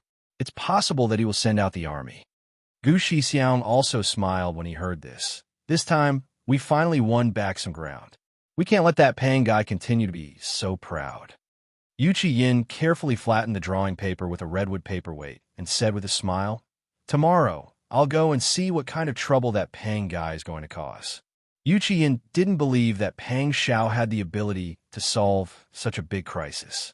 If he could get money by talking to the people, would he have been in such a difficult situation in the past? At the same time, in the study of the outer court of the Yang mansion, Magistrate Yang was sitting on a chair by the window. He had a teasing smile on his face and said playfully, "I don't know what Pang Zhishi is going to do this time." Qiu Feishan sat elegantly on the main seat. She took the hot tea from the maidservant and smiled as she warmed her hands with a blue and white porcelain lid. She didn't say anything. Magistrate Yang saw this and closed his mouth. He put away his disdain and contempt and said seriously, "Tomorrow, let's go and see." Qiu Feishan nodded and said with a smile, "After what happened last time, I'm really curious about what he's going to do. I also saw Prince Zhongshuan's consort at the banquet last time. She's a beautiful and intelligent woman. Magistrate Yang thought of the consort's appearance yesterday and couldn't help but nod in agreement. He then said with a smile, Lady Qiu is even more outstanding than her. Beautiful flowers are eye-catching, but they're still lacking in style compared to red plum blossoms. Qiu Feishan just smiled at this kind of flattery. Qiu Feishan had heard a lot about that beautiful woman with a pair of clear eyes. She had long wanted to make friends with her. However, it seemed that it wouldn't be easy for them to become friends. The next day at noon, the people who heard the news all gathered in front of the kanji factory.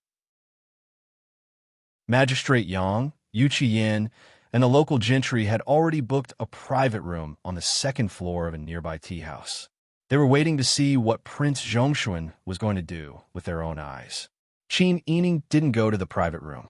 Instead, he was surrounded by Jinghu Wei and the silver-masked spies, waiting in a carriage at the corner of the street. Pang Xiao was wearing a python robe and a black sable fur cloak. He walked to the middle of the empty space and directly cut to the chase, fellow villagers. Today, this king has gathered everyone here because he has something to tell everyone. Such an amiable and approachable tone made the commoners feel very comfortable. His usual words were easily understood by the commoners who didn't know how to read. Pang Xiao said, Everyone knows that this king came here to take up the position of Grand Marshal. It's also his first time here, so he's just beginning to understand everything here. Just yesterday, this king heard a shocking piece of news. He deliberately paused here to arouse everyone's curiosity. Even Yu Qiyin, Magistrate Yang, and the others who were sitting in the private room were curious and held their breaths. Pang Xiao said, Yesterday, this king found out that the army owed a debt of 3 million taels of silver. As soon as this was said, everyone was shocked. Some people, such as Yu Qiyin, didn't expect Pang Xiao to say this.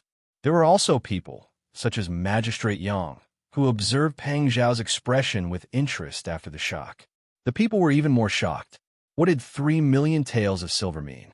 These ordinary people might not have the chance to see 30 taels of silver put together in this lifetime. 3 million taels of silver. They couldn't even begin to imagine how much it would cost. This was an astonishingly huge sum of money. Everyone started to discuss why the army owed so much money. Pang Xiao said again in a loud voice, I think everyone wants to know what's going on, right? Back then, when Yin country was just incorporated into the Zhou, Your Majesty considered that the people were living too hard, so he exempted the local taxes for 10 years. Everyone knows about this. As for the army, these 100,000 soldiers have to be stationed here in order to protect the country. Everyone knows that the Tatars in the north are not obedient. Right now, the north is at war as we speak. Your Majesty is now thinking about how the people in the north will not be bullied by the Tatars, so he can only order the army to raise their own provisions. But without taxes, where will the provisions come from? Chapter 704. Sitong's actions are truly benevolent and righteous. Not only did they help the army solve their biggest problem, they also indirectly ensured the safety of our old capital. At least everyone doesn't have to worry about being attacked by foreign enemies and can be assured of their own safety. Pang Xiao was quite moved when he said this. In today's world, there aren't many people who are as benevolent and righteous as Sitong. If it were someone else, wouldn't they announce their good deeds to the whole world? But Sitong is different. They do good deeds in a low-key manner and don't want to announce their good deeds. They only do what they can for everyone in silence. This king is really touched by their spirit. Pang Xiao shook his head and sighed. His words were full of emotion. When the people around saw this, they couldn't help but sigh. I didn't expect there to be such good people in the world. Yes, it's a pity that we are a bunch of poor people. Otherwise, we would definitely buy Sitong's products. You don't know, right? Sitong has everything. Even when we go on a boat, the name of Sitong is engraved on the oars. You're boasting again. You can't read. How can you recognize the name of Sitong? I heard it from someone. It can't be wrong. Everyone was discussing. Everyone gave Si Tong a thumbs up for doing good deeds in a low-key manner. Pang Xiao saw everyone praising Si Tong and gave them enough time to discuss. He then said in a clear voice, Si Tong is benevolent and righteous. They have the country and people in their hearts. But our army owes Si Tong money. Are we not going to pay it back? His words attracted everyone's attention back to him. Pang Xiao said with full vigor, no matter how benevolent they are, we can't let them take out money for nothing. 3 million taels of silver is not a small amount. Shopkeeper Liu of Si Tong went to complain tearfully to this king. They almost couldn't pass the new year this year. They spent 3 million taels of silver and still haven't paid it back. Although this king is new to the post of marshal, he still felt very apologetic. Today, this king will say it here. This money must be paid back. We won't let Si Tong, who is a kind merchant, suffer. If you can't, then you are an incompetent official. As soon as this was said, the people cheered and praised Pang Xiao's responsible behavior, because his words had already made it clear that this money was not borrowed by Pang Zhishi, but owed by the previous Pang Zhishi before he took office. This matter had nothing to do with him. But after he took office, he still shouldered this responsibility without hesitation and gave 4-channel promise. Pang Xiao's image in the eyes of the common people had been raised by such a straightforward and responsible way of doing things. This was especially true for those refugees who had witnessed Pang Xiao punishing historian Gao.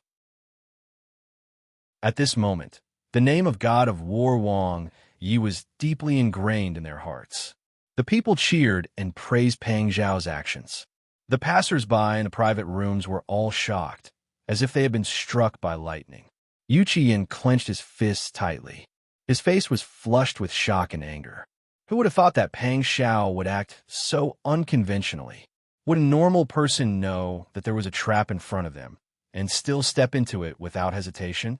Pang Xiao was clearly not the one who had borrowed the money, but now he had to pay it back.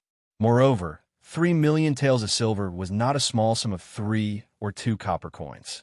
Where did he get the confidence to make such bold claims in front of everyone? Was he not afraid that if he couldn't take out the money in the future, people would remember what he said today and criticize him? Or was it that Pang Xiao already had 3 million taels of silver in his hands, and now he was shouting just to make a name for himself?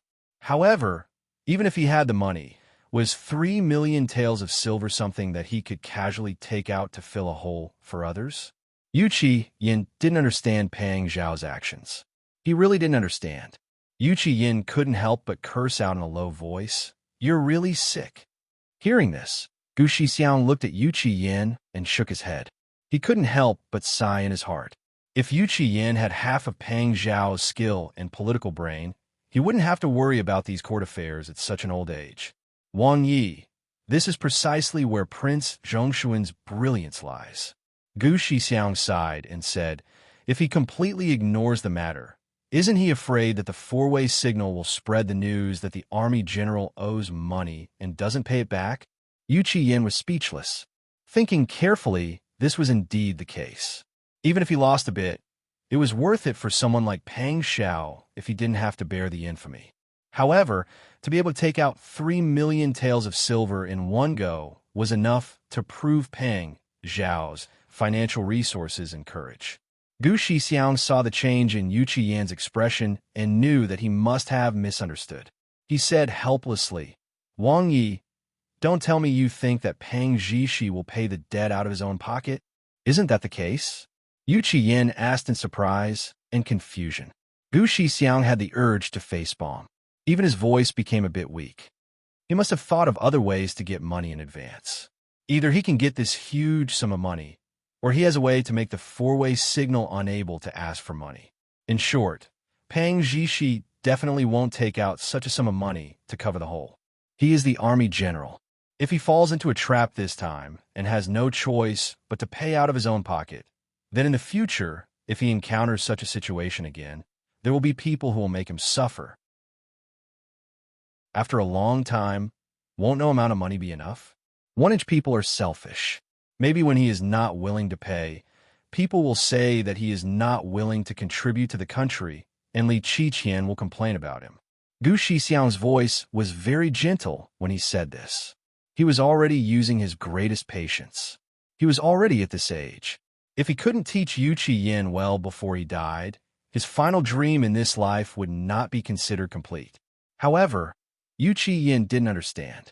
At least, he hadn't thought it through yet. Sure enough, just as Yu Yin and Gu Shixiang were talking, Pang Xiao had already spoken in a clear voice again. Magistrate Yang is here, right? He looked directly at the window on the second floor of the restaurant. From Yu Qian's angle, what he saw was Pang Xiao looking in his direction. Just as Yu Qian was surprised, all the people had already looked in the direction of Pang Xiao's sight. In the private room next to Yu Qian's, Qiu Feishan glanced at Magistrate Yang with a faint smile and said, "You'd better show up. If you insist on not showing up now, people will definitely say that you are a coward in order to avoid responsibility." Magistrate Yang's forehead was throbbing. The feeling of stepping into a trap when he knew it was really not good. But as Qiu Feishan said, could he be a coward? If he really did that, how could he establish his authority in the old capital in the future? Magistrate Yang gritted his teeth and had to stand up. He walked to an angle where people outside couldn't see Qiu Feishan and opened the window. The people outside immediately saw Magistrate Yang's figure. Because Magistrate Yang had agreed to the people's conditions last time, everyone thought that Magistrate Yang was a very good official who worked for the people. So at this time, everyone looked at him with eyes full of expectation and admiration. Seeing this, Magistrate Yang could only squeeze out a smile and salute. "How did Wang Yi know that I'm here?" Pang Xiao returned the salute and shouted across the crowd. "Magistrate Yang cares about the people. What's more, you must have known that this king wants to talk to the people. Why didn't you come, Magistrate Yang?" Without giving Magistrate Yang time to react, Pang Xiao said again, "Folks, Magistrate Yang is here today.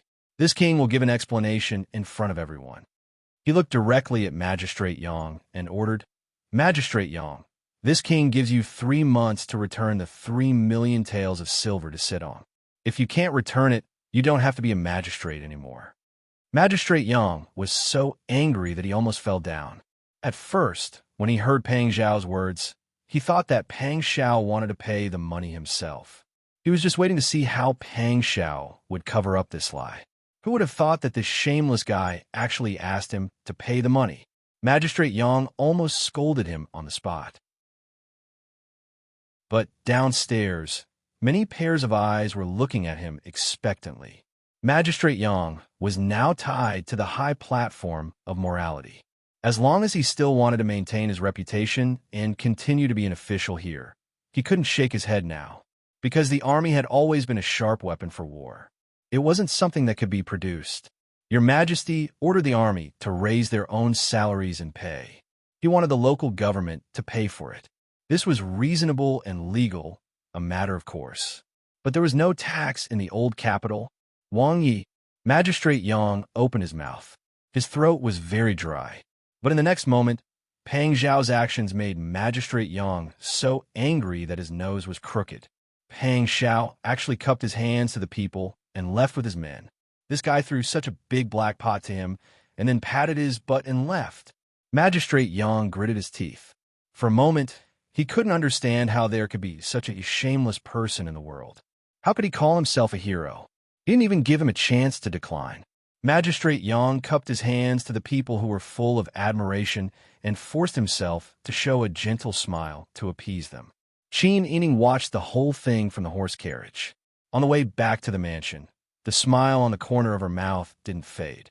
She helped Pang Xiao come up with an idea, but she didn't expect Pang Xiao to be so interesting. He handled the matter so well that she, who knew about it, laughed all the way. When she thought of Magistrate Yang's forced smile after being bullied, Qin Yining couldn't help but laugh again. When they arrived at the entrance of the Qin mansion, Pang Xiao had been waiting for Qin Yining for a long time. Seeing that she had returned, Pang Xiao came forward to replace Bing Tang and Ji Yun. He helped Qin Yining out of the carriage. "Why are you laughing like that? Is it that funny?" Pang Xiao tapped Qin Yining's forehead lightly. Qin Yining nodded. "You didn't see Magistrate Yang's face. Every time I think of how he once schemed against you, But now he's trapped by your open scheme and can't fight back. I want to laugh. Conspiracies were important, but the most interesting thing was still an open conspiracy. It was obvious that you were telling the other party, but you used your strength to crush them. Only then would you feel a sense of accomplishment. When the two entered the mansion, Pang Xiao held Qin Yining's small and fair hand with his large hand. He smiled and said, "He won't let this go. I think he'll be here soon." Chapter 705. "He came quickly," Pang Xiao said with a smile. She looked back at Qin Yining and asked, "Do you want to watch a good show? We've already watched one. Wouldn't it be a pity if we didn't continue to watch?" Qin Yining said with a smile, "But I don't think Magistrate Yang is innocent. Your Majesty ordered the soldiers to raise their own salaries. As a magistrate, how could he not know about the salary? Presumably, he was aware of Lu Zhang's methods, and he should have heard of the exact number of people involved. But he kept silent and ignored it. He was waiting for someone to take the blame for him to come to the old capital so that he could remove himself from the blame." Qin Yining thought about what Magistrate Yang had done and how he had changed from arrogance to deference. She also thought about the beautiful girl in men's clothing that she saw when she went to the Yang family. Some thoughts flashed through her mind, but she didn't grasp them. Seeing her slow down, Pang Xiao asked, "Do you have any ideas?" Qin Yining shook her head and said, "Nothing. Where do you want to see Magistrate Yang?" "Let's go to the front hall. There's a screen there." Qin Yining laughed again and followed Pang Xiao to the front hall. Pang Xiao personally placed a chair behind the screen and then laid down a thick cushion. He even took off the cloak on his shoulders and wrapped it around her body. Then she walked to the middle of the hall and said, "Let Magistrate Yang in." "Yes." Outside the hall, Huzi immediately asked someone to invite Magistrate Yang in. Magistrate Yang's face was red, and he was so angry that he frowned. He felt as if he was being roasted. Waiting outside Qin's mansion didn't calm him down. Instead, it made him even angrier. Even though Pang Zhishi was the army's commander-in-chief and the famous god of war Wang Yi, in Magistrate Yang's eyes, he was just a guy in a worrisome situation. He was already feared by your majesty and was full of openings, yet he still didn't know how to behave himself and continued to show off in the old capital. Wasn't he afraid that your majesty would take him down if I reported him? It was precisely because of this confidence that Magistrate Yang despised Pang Xiao even more. His confidence in this trip also increased. Therefore, when the servants came to lead him to the front hall, Magistrate Yang's back was straight and he was suppressing his anger. His footsteps were so forceful that it was as if he wanted to crush the green bricks on the ground to vent his anger. "Wang Yi, Magistrate Yang has arrived." Huzi sent a message inside and then lifted the curtain from Magistrate Yang with a big smile. When Magistrate Yang saw Pang Xiao sitting lazily at the head of the table and drinking tea, he did not even greet him. Instead, he directly questioned, "How could Wang Yi be so treacherous? How dare he set me up like this?" Pang Xiao did not seem to notice Magistrate Yang's anger. He stood up with a smile and said, "Hey, Magistrate Yang, please have a seat. Don't be angry. Anger is harmful to your health."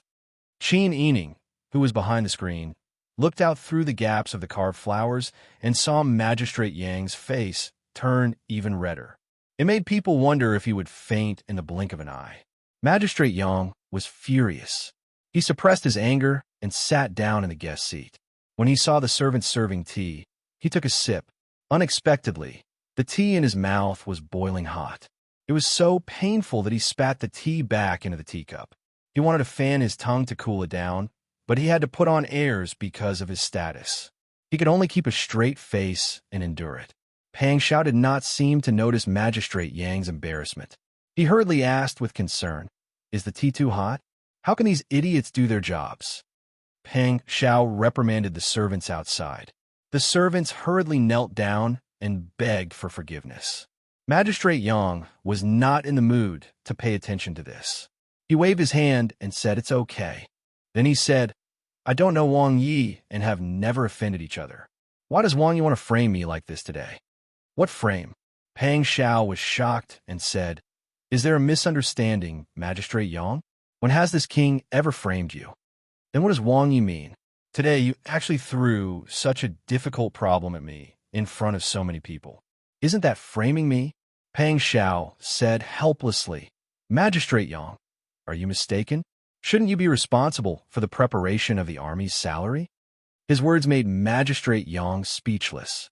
When your majesty gave the order to raise the salary, he had already handed the issue of the general's salary to the local finance department. But Wang Yi, don't forget that there is no tax in the old capital now. Hey, what can I do? The war in the north is tense. Your majesty is now busy fighting the Tatars. He can't help the south and can't do anything.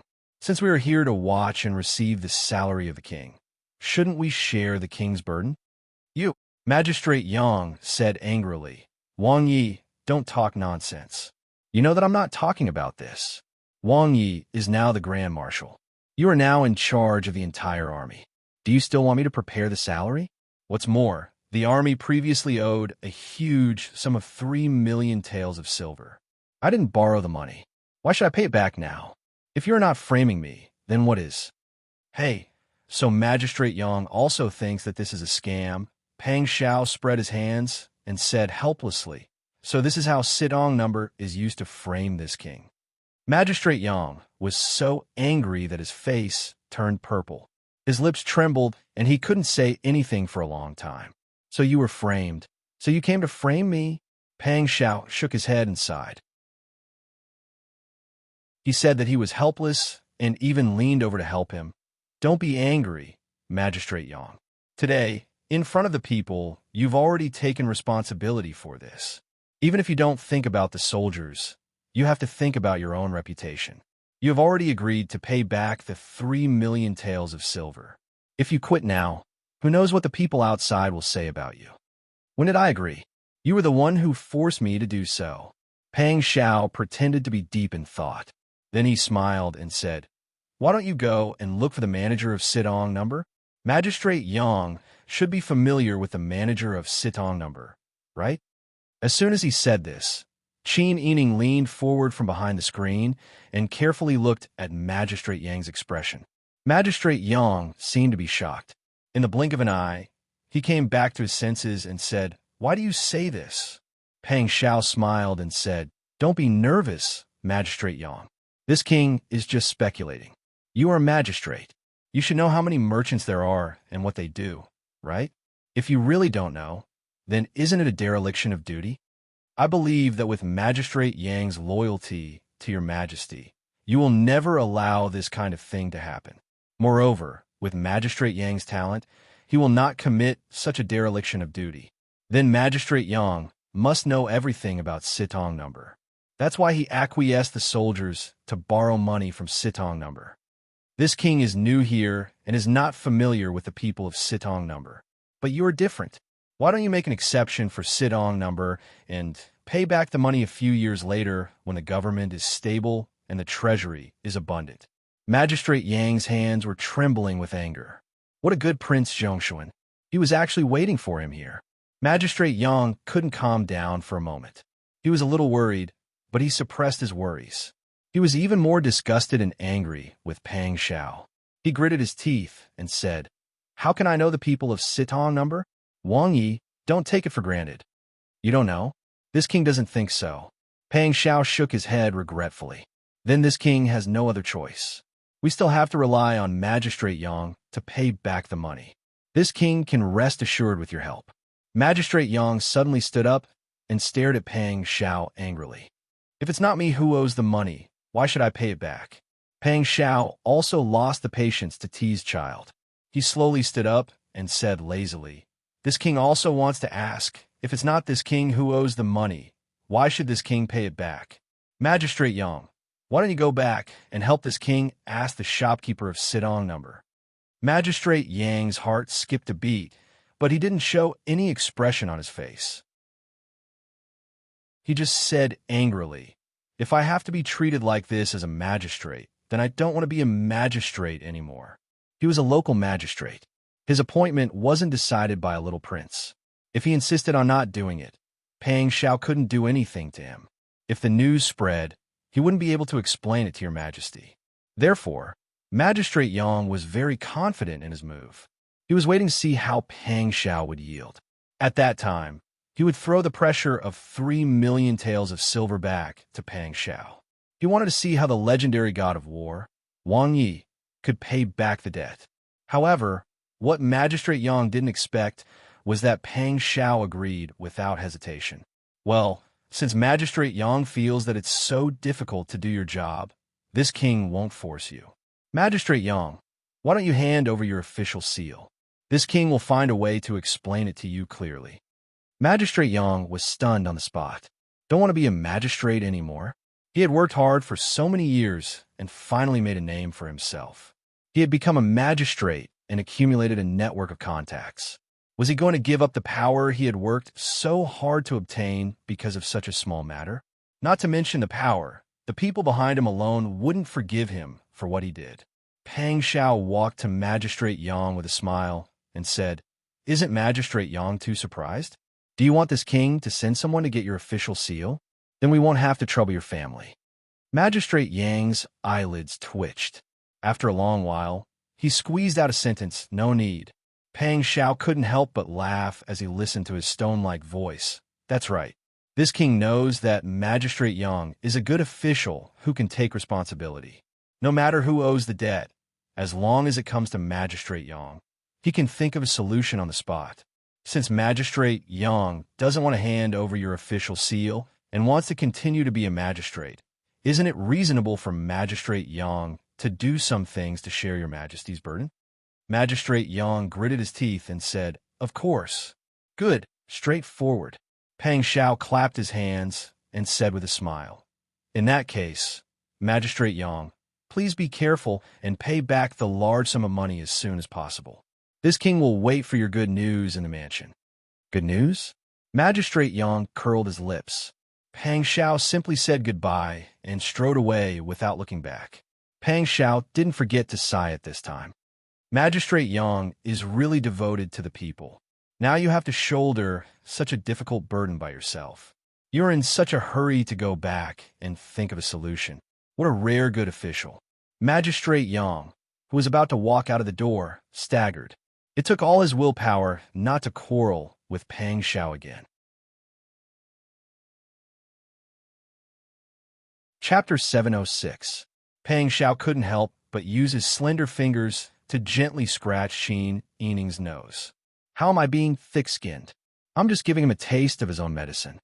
"So you're saying that Wang Yi also thinks that there's something wrong with this person?" Qin Yining tilted her head to look at him. The tassel beads behind her head swayed slightly, giving off a gentle glow.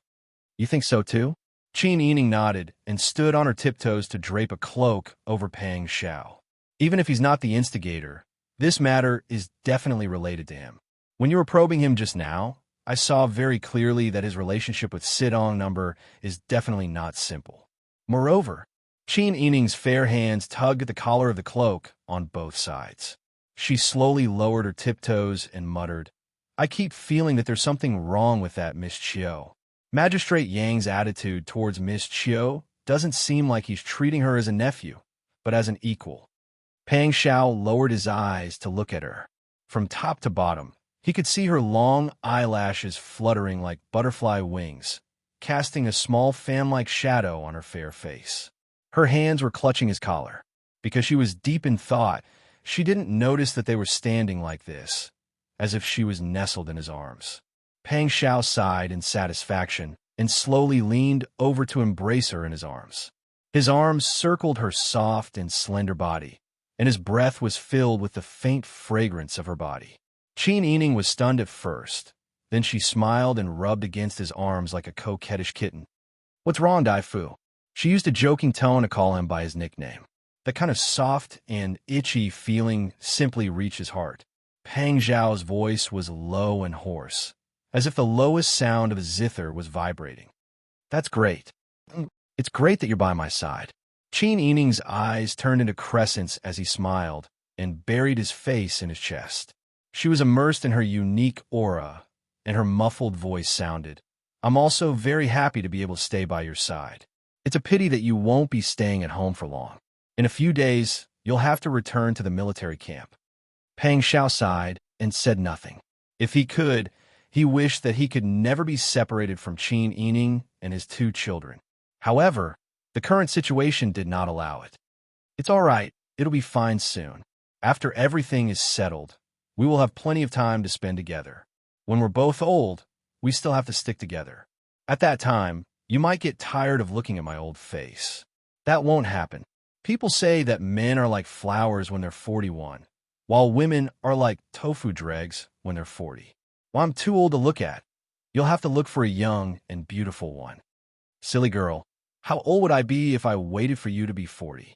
Pang Xiao hugged her waist and laughed. I was worried that you would think I was old. Qin Yining thought about it and chuckled. The two of them were they hadn't even solved the problem at hand. They were still thinking so far ahead. If they couldn't pass this problem, they might not even be 40 years old. Although Li Qitian was busy with Taitan's matter, he had been keeping an eye on Pang Xiao. If something went wrong with the debt of Sidong Bank this time, it was equivalent to giving Li Qitian something that could be used against them. At that time, it was unknown how Li Qitian would deal with them. Qin Yining became alert and began to analyze the situation. She and Pang Xiao could not fail, because they still had their families behind them. Moreover, the two children were still young and needed to grow up steadily. They could not let the two little guys live in fear with them. Now that we've handed over the repayment to Magistrate Yang, he'll naturally communicate with Sitong Bank. If he can't, he'll think of other ways to solve the problem. However, you still have another problem. It's almost time to pay your salary. We definitely won't be able to borrow money from Sitong Bank, but this salary is a responsibility that you, as the Grand Marshal, can't avoid. Actually, I suspect that Sitong Bank has a close relationship with the County King of Yin. Perhaps the County King of Yin had instructed the people at the four-way shop to dig a hole for you to jump into. Qin Yining and Pang Xiao held hands as they walked around the screen and out the back door. They walked along the hand-folding veranda towards the back of the residence. The servants knew that their masters had something to talk about and consciously retreated about 10 feet away from them. Pang Xiao said, I think so too. Gu Shixiang's methods are not to be underestimated. But regarding the salary, I've already thought of a way. Oh, what is it? Qin Yining stopped and looked up at him curiously. Pang Xiao lowered his eyes and leaned close to her ear. He narrowed his almond-shaped eyes and whispered a few words into her ear. Qin Yining listened with widened eyes. Her long eyelashes fluttered. After a while, she asked, Is this feasible? It's feasible. Why wouldn't it be feasible? Pang Xiao said with a smile. I'm already used to shamelessly acting shamelessly. It's just that I feel sorry for you and the child, and I have to keep you at home. I feel very guilty that I can't be by your side. Qin Yining smiled and said, Don't say that. You're not going out to play. You're going out to do something serious. You're thinking about the safety of our family. What's there to feel guilty about? Don't worry. I have enough people around me. I can take care of things at home. You just have to be at ease and do what you need to do. She had always been like this. She could always let him do what he wanted to do without any worries. However, it was because of her thoughtfulness that Pang Xiao felt even more sorry for her. It was because of this that he felt even more sorry and guilty. Pang Xiao hugged her tightly in his arms without a trace of affection. A kiss landed on her forehead. She was a good girl who deserved to be cherished. How fortunate was he to be able to meet her in this life? Pang Xiao returned to his room to accompany Qin Yining and the child for a while. Then, he went to the outer courtyard to see Mu Jinghu. These days, Mu Jinghu was not at home except for New Year's Eve and the 5th day of the Lunar New Year. Pang Xiao did not know what he was doing and did not want to ask. He only knew that Mu Jinghu was one of the Tianjizi's men. He also knew that Mu Jinghu's sudden appearance in the old capital was probably because the Tianjizi had instructed him to do something. However, Pang Xiao also believed in Mu Jinghu's character. When they were in the Taitan, Mu Jinghu could go against the Tianjizi's wishes to save Qin Yining. He even told him that Qin Yining was still alive. From that moment on, he believed that Mu Jinghu would never approach them with the intention of harming them. Blockhead, how long can you stay in the old capital? Under the dim yellow light, Pang Xiao poured a cup of tea for Mu Jinghu. Mu Jinghu picked up the teacup and took a sip. He said, I also don't know how long I will stay. When I came, Marshal Uncle didn't give me any instructions. He only said that there was a commotion in the south and told me to come and take a look. Pang Xiao nodded. He did not doubt Mu Jinghu's words at all. If you're not in a hurry to leave, help me take care of the house. I have to go to the military camp again tomorrow. Sister E is taking care of the 2 children at home. I really can't rest assured. Although I also left some guards behind, I'm always afraid that something will happen like that year. Now Sister E not only doesn't have any family to accompany her, but she also has to take care of the 2 children. It's really too hard. Mu Jinghu nodded without hesitation. All right, then I'll go out less and take care of the house more. Don't worry and go do your own things. Don't worry about the house. Pang Xiao patted Mu Jinghu's shoulder and said with a smile, Good brother. When I'm done with my work, I'll look for you to have a drink. Mu Jinghu said with some disbelief, What if you don't look for me to have a drink? Pang Xiao was stunned for a moment. Then he laughed loudly and said, Then you can call me by my nickname. How about it? Bashful Fox? Mu Jinghu blinked and called out tentatively. Pang Xiao nodded happily. Up to you. Call me whatever you want. He stood up and bowed solemnly to Mu Jinghu. Blockhead, please. Mu Jinghu seemed to be shocked by Pang Xiao's sudden bow. He quickly stood up and returned the bow. You're welcome. It's just a small matter. Anyway, I don't have much to do in the old capital. If it was someone else, they would probably take the opportunity to brag about their achievements. However, Mu Jinghu was always so honest. He would never flaunt his abilities and would never learn to take advantage of the situation to do favors. With Mu Jinghu's promise, Pang Xiao could finally return to the army camp without worry. Han Ge and Zhao Gu had just become familiar with Pang Xiao when their father had to leave again. The 2 children hugged Pang Xiao's neck and cried. However, after Pang Xiao left, Qin Yining played with them for a while, and they forgot about their father. Qin Yining arranged for Lu Dehan to continue giving out porridge. He also ordered Bing Tang to go to the Zhao family to treat the great philanthropist Qian in the eyes of the people.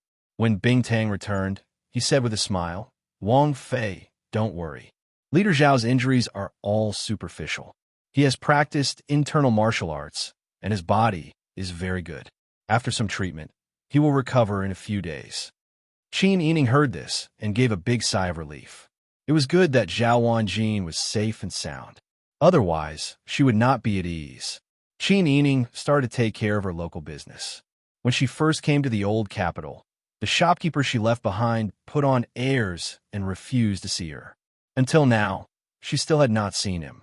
After resolving her grandmother's crisis, she could free up her hands to take care of the business. Pang Xiao returned to the army camp and stayed for 7 or 8 days. After the 15th day of the first month, people started to spread rumors in private. They said that Prince Zhongshuan did not have money to pay everyone. Isn't fighting a war just eating a full meal? Do we have to work ourselves to death if we don't get paid? Prince Zhongshuan, we've fought together before. You should understand the difficulties of us, poor people. My wife and old mother are still waiting for money to eat. We almost don't have enough to eat. This kind of discussion was like a tidal wave. In just 2 days, it spread throughout the army camp. When everyone talked about this matter, they were filled with righteous indignation. It was obvious that they felt very unjust. Wang Yi, rumors are spreading everywhere in the army camp.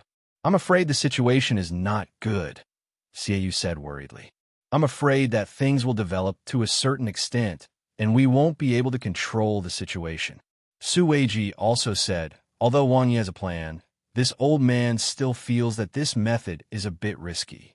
Although if it succeeds, it will completely solve our current predicament. If it fails, it might cause a mutiny. The consequences will be unimaginable. Your Highness, you have to be careful. Pang Xiao smiled reassuringly at the 2 loyal aides and said, The 2 of you do not need to worry. This king deliberately spread the rumors outside. What? Pang Xiao deliberately spread such unfavorable rumors about him. Xiaoyu and Su Weiji were shocked and fell silent. But soon the 2 of them understood.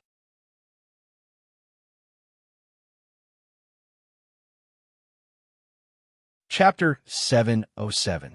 Pang Xiao nodded and said with a smile, "You two know me best." Xiaoyu and Su Weiji were relieved when they saw that Pang Xiao had a card up his sleeve. Pang Xiao deliberately allowed all kinds of rumors and slanders to fester in the barracks. In just one night, half of the people in the barracks were talking about this. There were even some people who were instigated by someone other than Pang Xiao to spread the word that they might not receive any pay for the next year. Everyone was in a state of panic, and the barracks were full of impetuosity. Especially when it was time to distribute food and pay, Pang Xiao did not make a move. These worried people finally couldn't hold it in any longer. Early in the morning, light snow floated down from the sky. Pang Xiao had just finished washing up when Huzi strode into the tent. "Wang Yi, those bastards outside are making a ruckus." Pang Xiao snorted and threw the handkerchief in his hand into the wooden basin. He put on his cloak and said, "Let's go out and take a look." As they strode out of the tent, the noise in the distance entered their ears. Pang Xiao and Huzi followed the sound. The closer they got, the louder the noise became. When they arrived at the drill ground, they saw that there were at least 2,000 to 3,000 people gathered in one place. The noise was so loud that it did not seem like they were in a military drill ground, but more like they were in a market. Pang Xiao slowly walked forward with his hands crossed. In the crowd, someone shouted, "Stop talking! Wang Yi is here!" The crowd was silent for a moment, but then it started to clamor again. Someone asked loudly, "Wang Yi, we owe our pay for a month. Our wives and children are waiting for food. When will we get paid?" "That's right, Wang Yi. What's the point of being a soldier? Isn't it just to earn money? When will Wang Yi pay us? We want to be paid. We want to eat." One person in the group raised his fist and roared. Immediately, the people around him followed suit and roared. The men's roars were so loud that it shook the mountains and the earth. The people who were targeted by the crowd could feel the resentment that was almost tangible. Pang Xiao let these people shout for a while. When their voices died down, he said, "This king understands how brothers feel. This king has been a soldier for 10 years. He ate and lived with the soldiers in the barracks. How can he not understand how they feel? Speaking of money, we are indeed tight right now. Magistrate Yang is not in a hurry to return the money he borrowed from Lu Zhang. But since everyone is following this king can't let everyone work for nothing." Pang Xiao raised his voice, ears back. Good. Among the crowd, there were only a few who were incited to stir up trouble. Most of the people gathered together for the sake of the food. Moreover, most of the people in the army had fought with Pang Xiao and the Tiger Army in the Dian. They still remembered Pang Xiao's superb command of the troops and how he led the troops in front of the two armies. Therefore, when Pang Xiao called for help, this group of people agreed. Why were they doing this? Of course it was for the money. Since Wang Yi had a way to lead them to get the money, they just had to follow Wang Yi. There was nothing wrong with that. The people in the crowd couldn't help but look at each other in dismay. They had worked so hard, but it was all ruined by Prince Zhongshuan's words? Someone in the crowd raised his voice again. "We don't believe it. Wang Yi can't be thinking of pacifying us now and then going back on his word." "That's right. Unless Wang Yi takes out the money now, we won't believe it." Pang Xiao looked at the people who were shouting with a faint smile. Huzi also looked at them and silently memorized their faces. Pang Xiao said, "Brothers, this king can understand if you don't believe it right now. In the end, it's just empty talk without any evidence. It's not enough to win your trust. However, I'm sure the brothers who fought with me know what kind of person Pang Xiao is. That Pang Xiao spittle is a nail in the coffin. When he said he would lead everyone to get the money, he meant it." Pang Xiao raised his money and walked into the crowd. He said, "Everyone knows that there's a war in the north, right? The Dezhou dynasty was founded not long ago. After many years of war, the state treasury is completely empty. To put it bluntly, even a mouse would come out crying after going in." "Huh." The crowd burst into laughter. The tense atmosphere immediately eased. Pang Xiao said, "That's why it's not easy for us to count on the money in the state treasury. Lu Zhang had previously borrowed a large sum of money from the four-way shop, but he still doesn't have the ability to pay it back. Magistrate Yang is in a terrible fix and the four-way shop won't lend us any money to pay our salaries. Therefore, Bin Wang thought about it, and thought of a way to make a lot of money. Wang Yi, what brilliant idea do you have? Please don't hesitate to tell us. Pang Xiao smiled. It's not a brilliant idea. This king is the same as everyone else. We are all uncouth, but our fists are tough. This king went out for a stroll in the past few days and found that there are many mountain peaks nearby. There are many bandits living on the mountain peaks, and who knows how many commoners they have harmed. They have a lot of money in their mountain strongholds. This king plans to take some people out to beat them up and teach those bastards a lesson. They have so much strength, but they don't join the army to protect the country. Instead, they shamelessly bully the weak. They're really a disgrace to all men. Pang Xiao spat with righteous indignation as he spoke. Many men were stimulated by Pang Xiao's words. They were originally soldiers, and soldiers naturally knew how to fight. They had not been able to fight for a long time, so they had to train in the barracks. Ever since Wang Yi became the Grand Marshal, the content of their training became more varied, and they were tired after a day. They were equally tired, but they had to face the fact that they had no pay. They might as well follow Wang Yi to exterminate the bandits and rob him of his money. Thinking of this, everyone cheered. Good, let's fucking do it. There were less than 3,000 people present, but more than 1,000 people agreed with Pang Xiao's decision. However, there were still a large number of people who hesitated and did not speak. They felt that it was right and proper for soldiers to earn money. Why should they do extra work? Among them, there were even people who were instigated by others who were determined to make things difficult for Pang Xiao. Therefore, these people made different voices and protested. They were determined not to go out to exterminate the bandits. Pang Xiao crossed his arms and looked at them for a while. He smiled and said, "Is there anyone who doesn't want to go?" Someone shouted, "Why should we take the risk and pay for it?" "Why?" Pang Xiao glared at him and said angrily, "Because you are soldiers. Because you have to obey military orders. Could it be that there are foreign enemies invading at this time, and you want to shrink your necks and not move because you are afraid of death?" Pang Xiao's sudden roar startled everyone and silenced them one after another. Pang Xiao said, "We are called 100,000 brothers in the army. We are stationed here. Can we just watch those bastards who call themselves heroes bully the people around us? Are all of you soldiers just to earn money? Don't you have the courage of a man?" At this point, Pang Xiao did not wait for everyone to react. He said, "Today, the happiest people are all of you present. Those who want to go with this king, gather here early tomorrow morning. Those who don't want to go can choose not to go. But let's make it clear first. After we get the money, we will first take care of the food and pay for the brothers who follow this king. Next, we will take care of the honest brothers who don't want to cause trouble.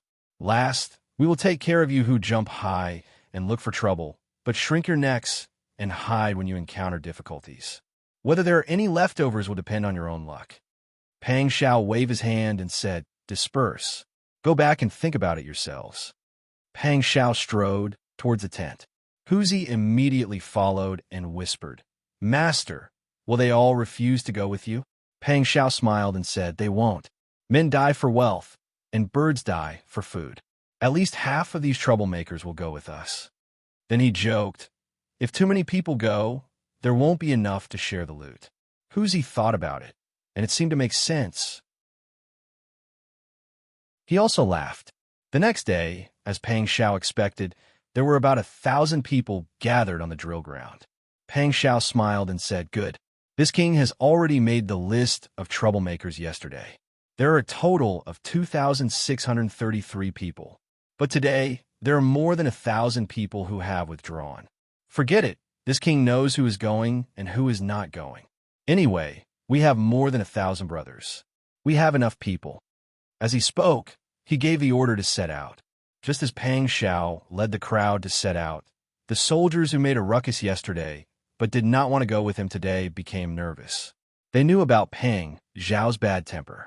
They were really afraid that Pang Xiao would come back and settle accounts with them. However, this bandit suppression team, which had less than 1,000 people, was very fortunate to be following behind Pang Xiao. The crowd left the camp, and went west for about 20 li. They arrived at a dense forest near the official road. Pang Xiao waved his hand and stopped the troops. Everyone, set up an ambush here.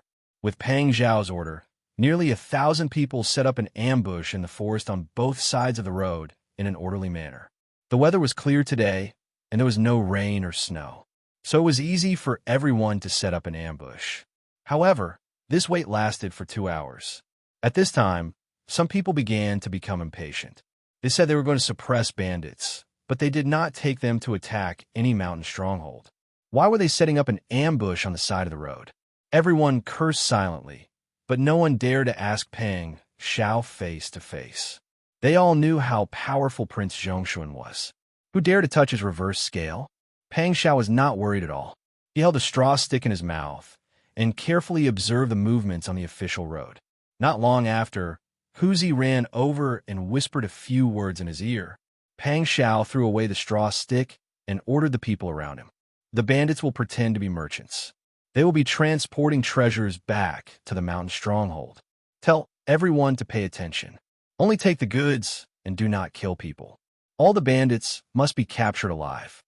Yes. The people around him responded in a low voice and scattered to send a message. After a while, everyone knew about Pang Xiao's strange order, suppressing bandits, but only taking the goods and not killing people. At this time, on the official road, a caravan was approaching from the outside of the old capital. In front of the caravan was a large flag. The symbol of 4 ports was particularly eye-catching under the sun. Chapter 708. The 4 links have been in business for more than 100 years and had a deep involvement in all kinds of trades. Naturally, they had their own escort company to transport goods. At this time, the group that was traveling on the official road was carrying the banner of the 4 links. Hearing Pang Xiao's order, those men who had been training with Pang Xiao for the past few days immediately rushed towards those carts and wooden boxes like fierce tigers coming down from mountains.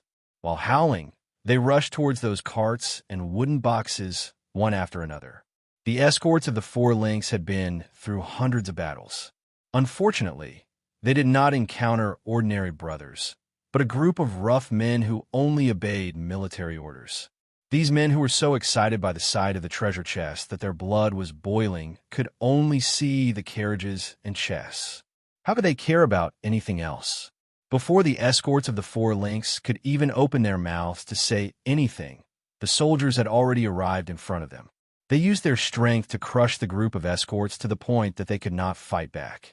In the blink of an eye, they were tied up like dumplings. Pang Xiao hugged his shoulders and watched as the group of escorts and workers were stuffed with rags. They were pulled into the forest and tied up against a large tree. The other group went to check the goods on the carriages. Wow! It's silk. There's even porcelain. The crowd cried out in surprise. When the news spread, the 1,000 men who came along soon knew that they had struck gold. Pang Xiao said, "These bandits are quite smart. They actually dare to use the banner of the 4 links when transporting stolen goods. They even dare to impersonate us." Everyone looked at each other. Actually, they all guessed that the 4 links that had been robbed might really be the 4 links. But since Wang Yi was willing to give such an order, he must have his own reasons. Even if something really happened, there would be someone else to take the blame. They were pretending to be noble and virtuous. Did they not want their pay? Therefore, no one questioned it at this time. Pang Xiao had already expected this reaction from the crowd. He was not surprised at all and said, "Come, throw away the banner and transport these goods back to the camp. Since we don't know where these bandits robbed from, we probably won't be able to find out anything even if we ask them. Then, these will be the profits for us brothers to suppress the bandits." Good, good. Everyone cheered loudly and obeyed the order to drive the carriages back to the barracks. Their enthusiasm was unprecedented. Huzi whispered in Pang Xiao's ear, "Wang Yi, what should we do with these people?" Pang Xiao turned around and looked at the bodyguards and assistants who were tied up tightly. He smiled and said, "Let's go. Ignore them for now." Huzi immediately agreed. Without any doubt or second thoughts, he mounted his horse and left with Pang Xiao, leaving the people of the four-way pass to whine in despair. There was a 99% chance that they were going to be fed to the wolves. Who would have thought that this group of soldiers would actually be so ruthless? Not only did they snatch away their things, they even left them to fend for themselves. Only Pang Zhishi, that evil spirit, could think of such a way to silence the witnesses without shedding a drop of blood. When Pang Xiao and his group returned to the barracks, they immediately attracted everyone's attention. Those who had maintained a wait-and-see attitude and wanted to see if Pang Xiao could get the money saw that they had actually driven 6 or 7 carriages back, and each carriage was full of goods. Pang Xiao didn't delay any further. He immediately ordered his men to distribute the things they had brought back to the 1,000 men who had gone out today. Their salaries were deducted. The rest of the things were distributed according to the barracks. However, there were a few people in each barracks who didn't receive anything. This was because their names were on Pang Xiao's blacklist. No one would have thought that Pang Xiao would be able to clearly identify the people who caused so much trouble that day. This made those who wanted to fish in troubled waters break out in cold sweat. It seemed that the rumors of Prince Zhongshuan's power were true. If they wanted to cause trouble under his watch, they really had to consider their own power. Seeing that the people around them received silk or porcelain, which was worth more than their wages, and everyone was laughing and talking, those who caused trouble at the beginning could only stare helplessly. They all began to regret. They had clearly taken the lead and did not hesitate to be hated by Prince Zhongshuan. In the end, when it was time to reap the benefits, they chose to retreat. They wished they could slap themselves a few times. Why did they make such a stupid choice? Pang Xiao and his group had almost finished distributing the goods. He ordered people to pass on the military order and ordered the 1,000 people who went with him to gather immediately.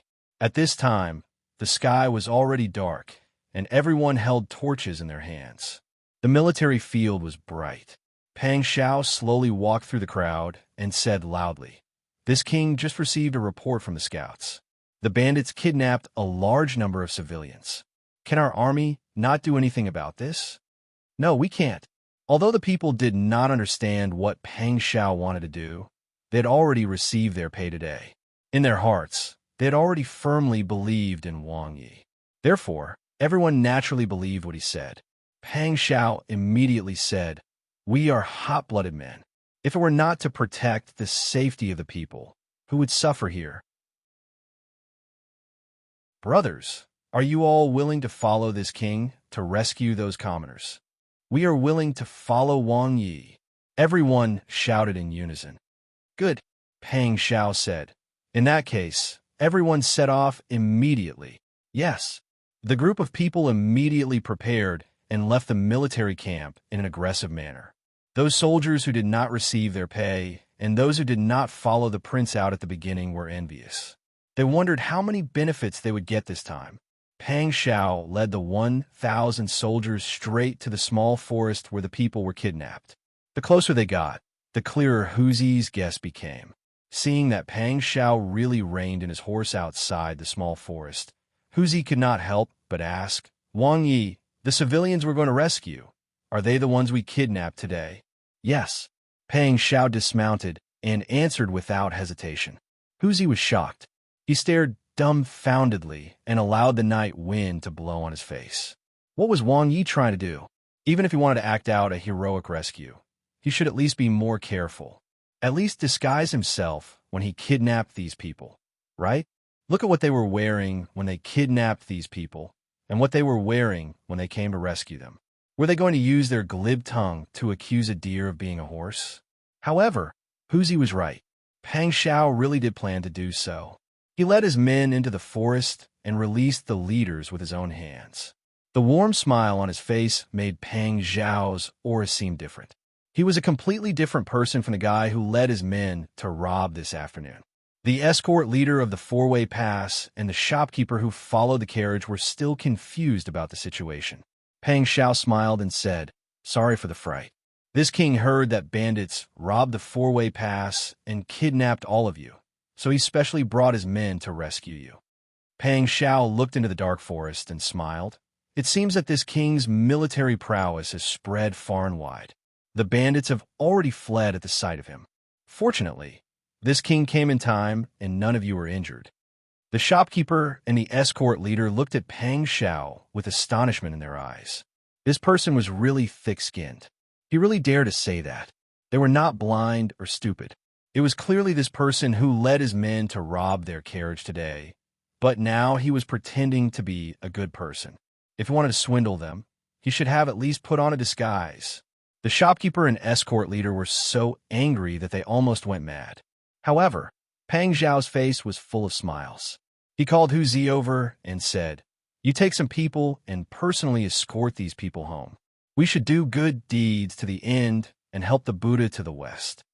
The shopkeeper and escort leader, they were so angry that they could not speak. Pang Xiao looked at the backs of these people and could not help but sigh with emotion. It turns out that doing good deeds is such a good thing. Brothers, we must continue to do good deeds in the future and save the people from disaster. Wang Yi is right. Yes, Wang Yi. Everyone chimed in. The group of people who were escorted by Hu Zi were so angry that they almost fainted. Pang Xiao did not care what these people would report when they returned to the territory of the four-way pass.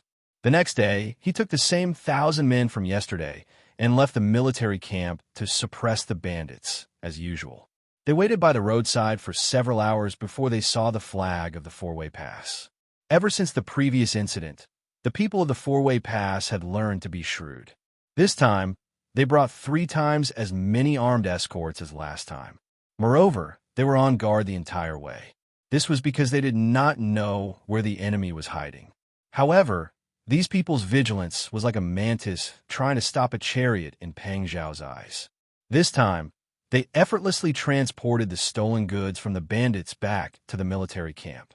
They also rushed back and released the hostages who had been kidnapped by the bandits. This process was too smooth. Regardless of what the people of the four-way pass thought, Pang Xiao gathered all the people at the square again. Fellow villagers, let me tell you a piece of good news. In order to collect provisions, the army has been suppressing bandits recently. Now that we have taken back a lot of stolen goods from the bandits, I believe that with the army's actions this time, all the kings in the mountains near the old capital will have to think twice before taking action. This way, the safety of the people in the old capital will be guaranteed. Good, good. The people cheered. This was because there were many bandits in this world. They had no respect for life and were even more unreasonable. As long as the people encountered them, losing their belongings and going bankrupt was a small matter. What they were most afraid of was threatening their lives. However, this time, Prince Zhongshuan actually led the army to suppress the bandits. Prince Zhongshuan is benevolent and righteous. That's right. Prince Zhongshuan is really a good person. Not only did he help us suppress the villains, but now he's going to suppress the bandits for us. Pang Xiao stood on the stage with a very humble expression. Doing things for the people is exactly what your majesty ordered us to do. It's not worthy of everyone's praise. I really don't dare to accept it. I really don't dare to accept it. The people's impression of the humble and polite Prince Zhongshuan became even better. In a private room on the second floor of a tea house by the roadside, Yu Qiyin and Gu Shixiang's faces were ashen.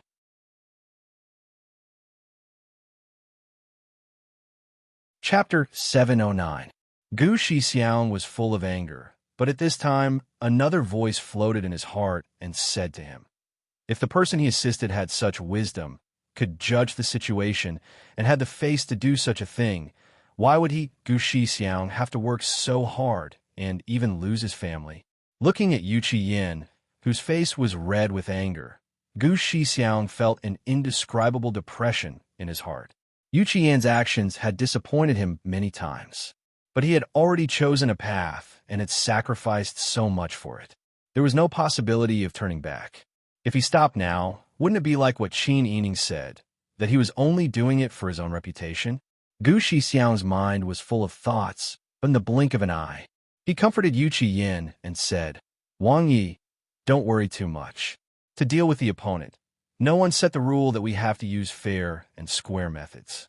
If Prince Zhongshuan doesn't do this, he probably won't be able to think of any other way. Fighting naturally depends on one's ability. If we can do it, we can also use all kinds of methods. Yu Qian heard this and shook his head in disdain. I'm not as shameless as him. Gu Shixiang shook his head helplessly. Looking out the window again, Pang Xiao was blending into the crowd and talking to the people in a friendly and candid manner. He was talking about his determination to suppress the bandits. Originally, he didn't leave a good impression on the people in the old capital. But after these major events, Gu Shixiang was surprised to find that he had gained a firm foothold among the people. He and Yu Qian were originally from the old capital and had the identity of the royal family of the Yan dynasty. Now, they were not as popular as Pang Xiao among the people. How could this not make people feel frustrated? If Gu Shixiang felt this way, it was needless to say how Yu Qian felt at this time. In a private room in another restaurant not far from them, Mr. Liu, who had contacted Yu Qian and also went to ask Pang Xiao for the debt, didn't look any better. What suppression of bandits? What for the people? Pang Zhishi, this madman, was even more cruel than bandits. Did he think that the people in 4 Access were all blind and deaf? They had robbed them several times and saved their people several times. Those soldiers didn't even change their clothes once. Such an obvious demonstration of power. They were simply shameless. The most important thing was that their boss was already beginning to feel unhappy because of this. The things that they had lost these few times added up to the annual income of 4 Access's shops in the old capital.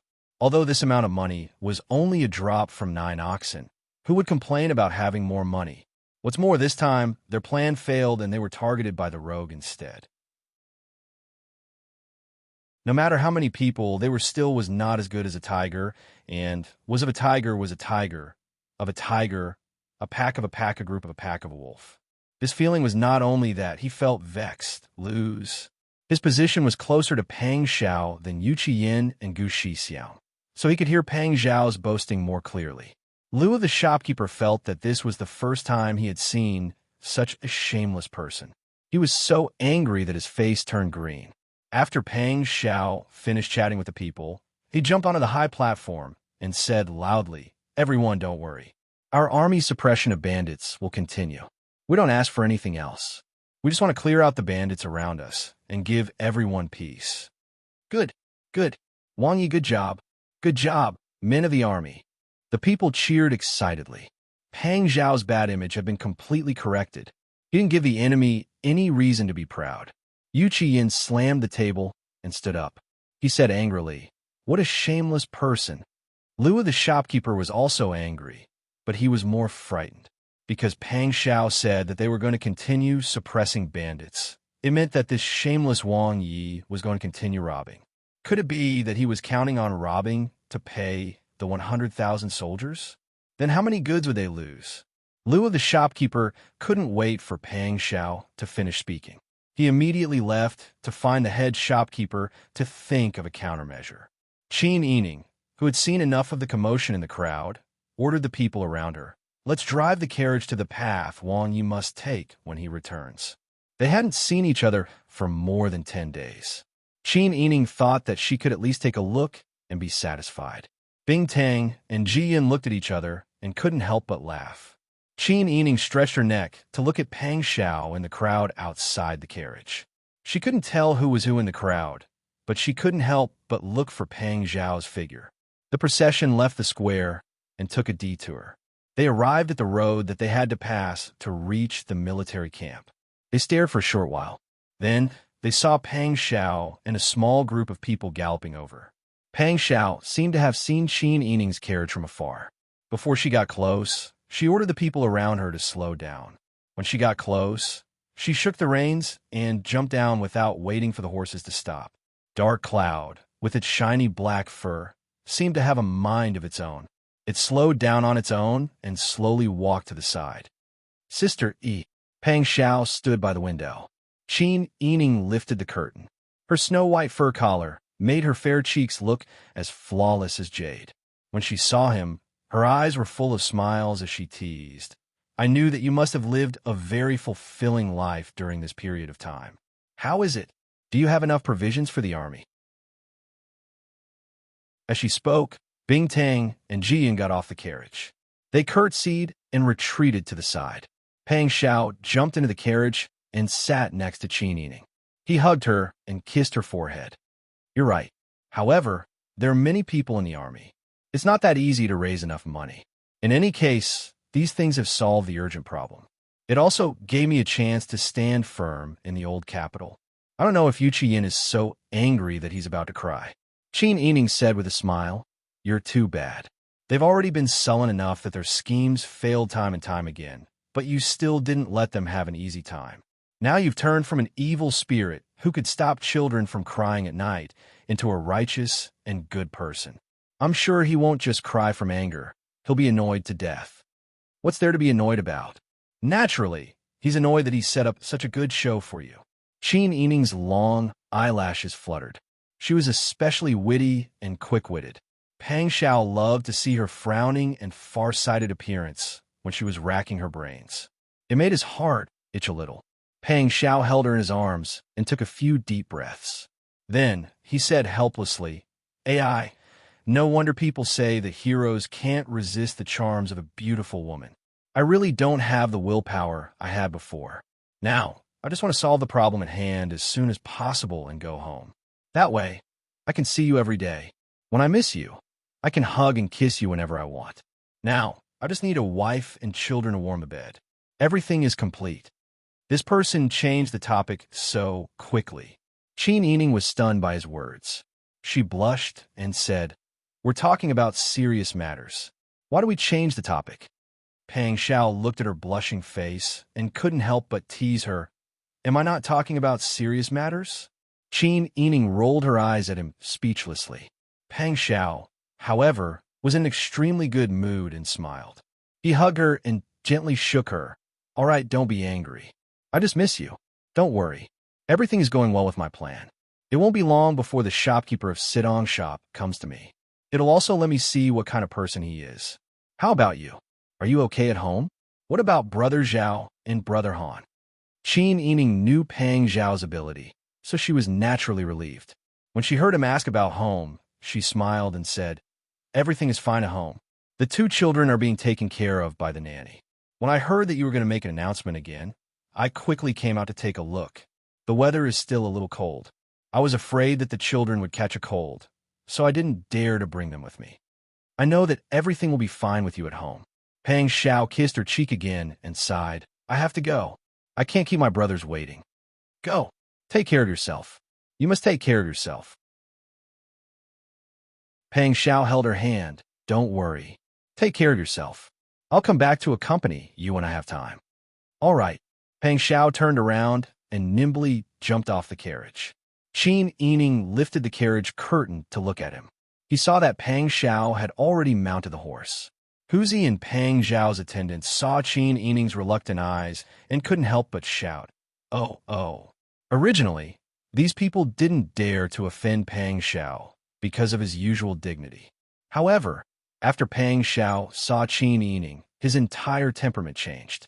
His entire body showed that he was now happy. Wang Yu was in a good mood, so his brothers naturally seized the opportunity to tease him. Ahem, it's getting late. Let's go. Pang Xiao turned around and ordered with a stern expression. Everyone couldn't help but roar with laughter. They all cupped their hands in farewell to Qin Yining before quickly leaving with Pang Xiao. Qin Yining watched as Pang Zhao's procession walked away. After a while, he put down the curtain of the carriage. Princess, are we returning to the palace now? Let's return to the palace first. His child was still young. Without him by his side for so long, Qin Yining couldn't be at ease. His own child could only be completely at ease when he was with him. Let's not talk about how Pang Xiao would continue his great mission of suppressing bandits after returning to the army camp.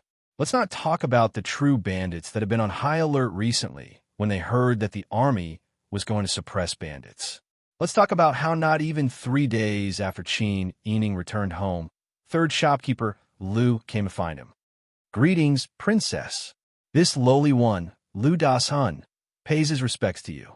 Lu Das-hun stood 5 steps away from Qin Yining and respectfully saluted. Qin Yining smiled and said, Third shopkeeper Lu doesn't need to be so courteous. Please sit down and talk. Ji Yun, bring the tea. Yes. Ji Yun deftly brought over the tea. Lu Dasun cautiously received it and gave his thanks. He then placed it on a small table next to his hand. Princess, this lowly one came today to kidnap head shopkeeper Xia to deliver an invitation. Oh, Qin Yining raised an eyebrow.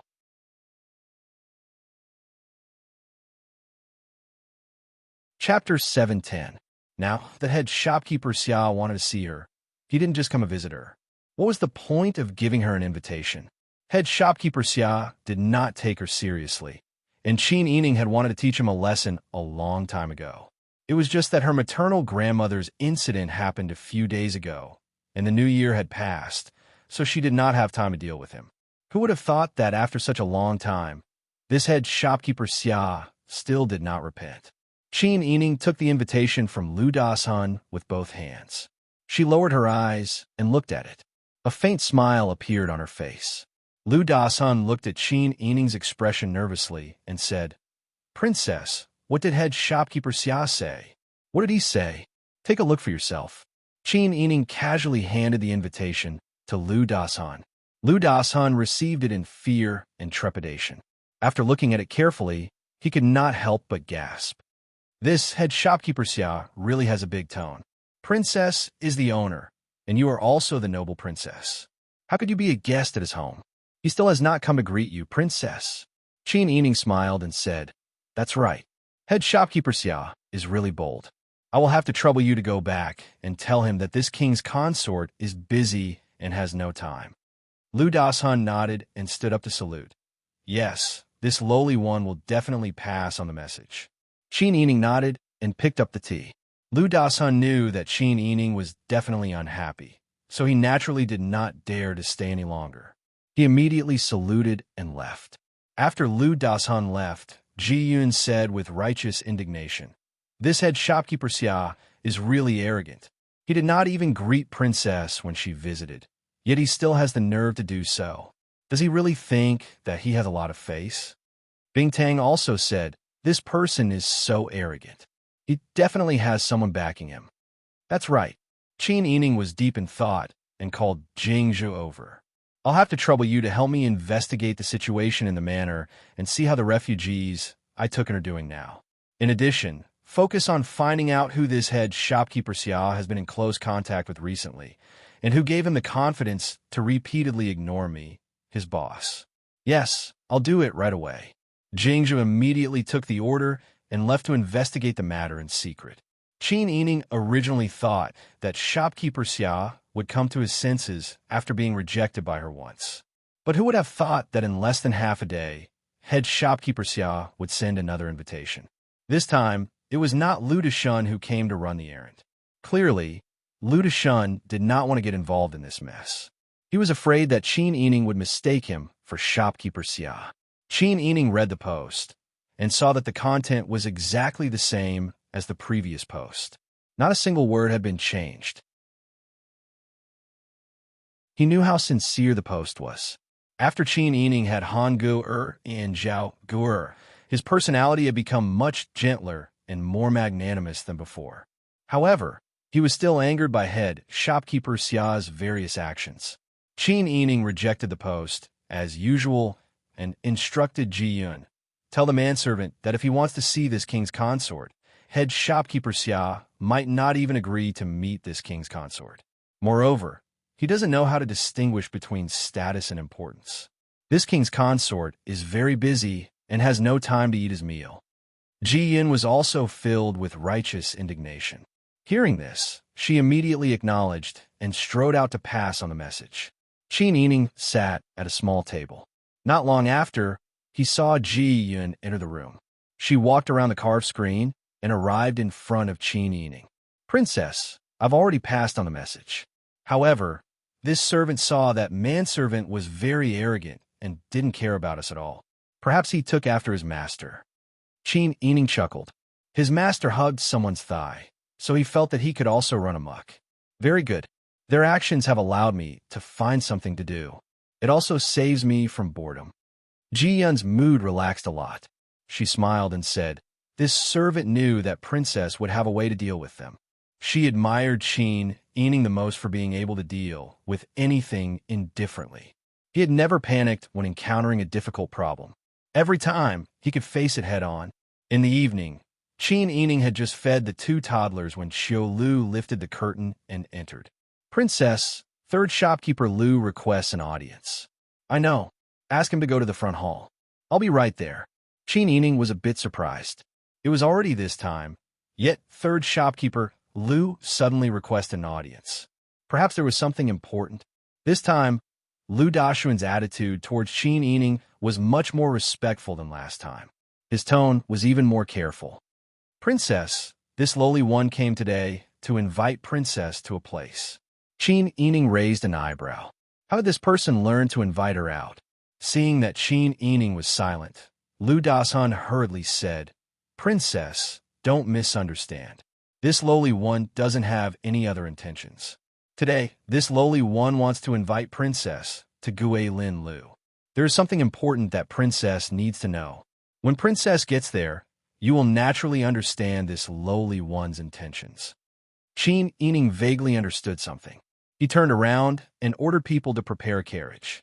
Ji Yun and Bing Tang immediately split up and prepared carriages and guards to follow and protect her. Qin Yining stood up.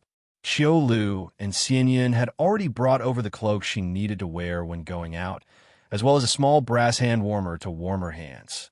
Qin Yining stood in place and ordered in a low voice, Take good care of these two brothers. Don't let them bump into anything. Understood. Princess, don't worry. This servant will watch carefully. The wet nurses won't dare to be negligent in the slightest. When Wang Yi went out, he had called the wet nurses in front of him and carefully instructed them. Who would dare to make Wang Yi unhappy? Qin Yining thought of Pang Zhao's serious appearance when he went out and found it funny.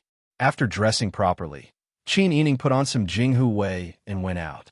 Who knew that when the carriage went out of the side door and turned onto the main street, they would see Master Zhong getting out of the carriage and walking over. Qin Yining lifted the curtain of the carriage and greeted him with a smile. Then she said, I was just about to go out. Master Zhong, come with me. We can talk slowly. Master Zhong immediately acknowledged and asked with a smile, Where is Princess Consort going? Gue Lin Tower. Qin Yining laughed softly. Gue Lin Tower was her property. She didn't know what kind of trouble those people wanted to cause in her property. The group quickly arrived at Gue Lin Tower. Third shopkeeper Lu and Master Zhong led the way, one on the left and one on the right.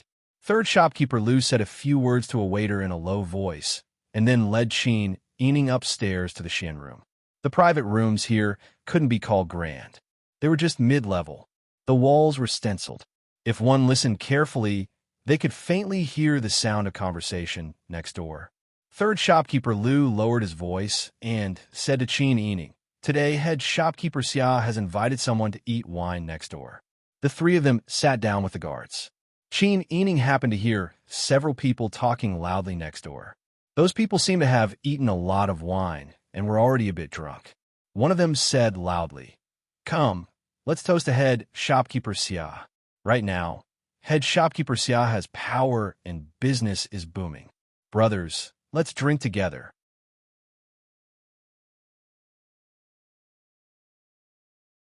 Chapter 711. Qin Yining had never met head shopkeeper Xia, but Master Zhong had met him before, and they were even very familiar with each other. If it weren't for the fact that he was familiar with head shopkeeper Xia and thought that he understood head shopkeeper Xia's character, he wouldn't have handed over Qin Yining's large and small fields and several businesses to him when he left the old capital.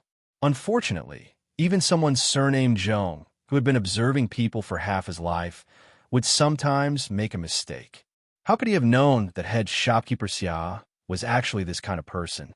The voices next door were still loud and clear. Shopkeeper Xia spoke slowly, but the words that came out of his mouth were extremely arrogant. It's not that I, old Xia, don't know how to be humble, but compared to a woman, I don't lose to her in business. Thinking back to when the Yin dynasty was still around, I also traveled extensively with my father's generation. When a younger generation in the South asked around and mentioned head shopkeeper Xia, outsiders didn't know, but those in the same industry all knew. Back then, I only agreed to manage a woman's business for old Zhong's sake. It's also because the world is difficult. Wasn't there a war at that time?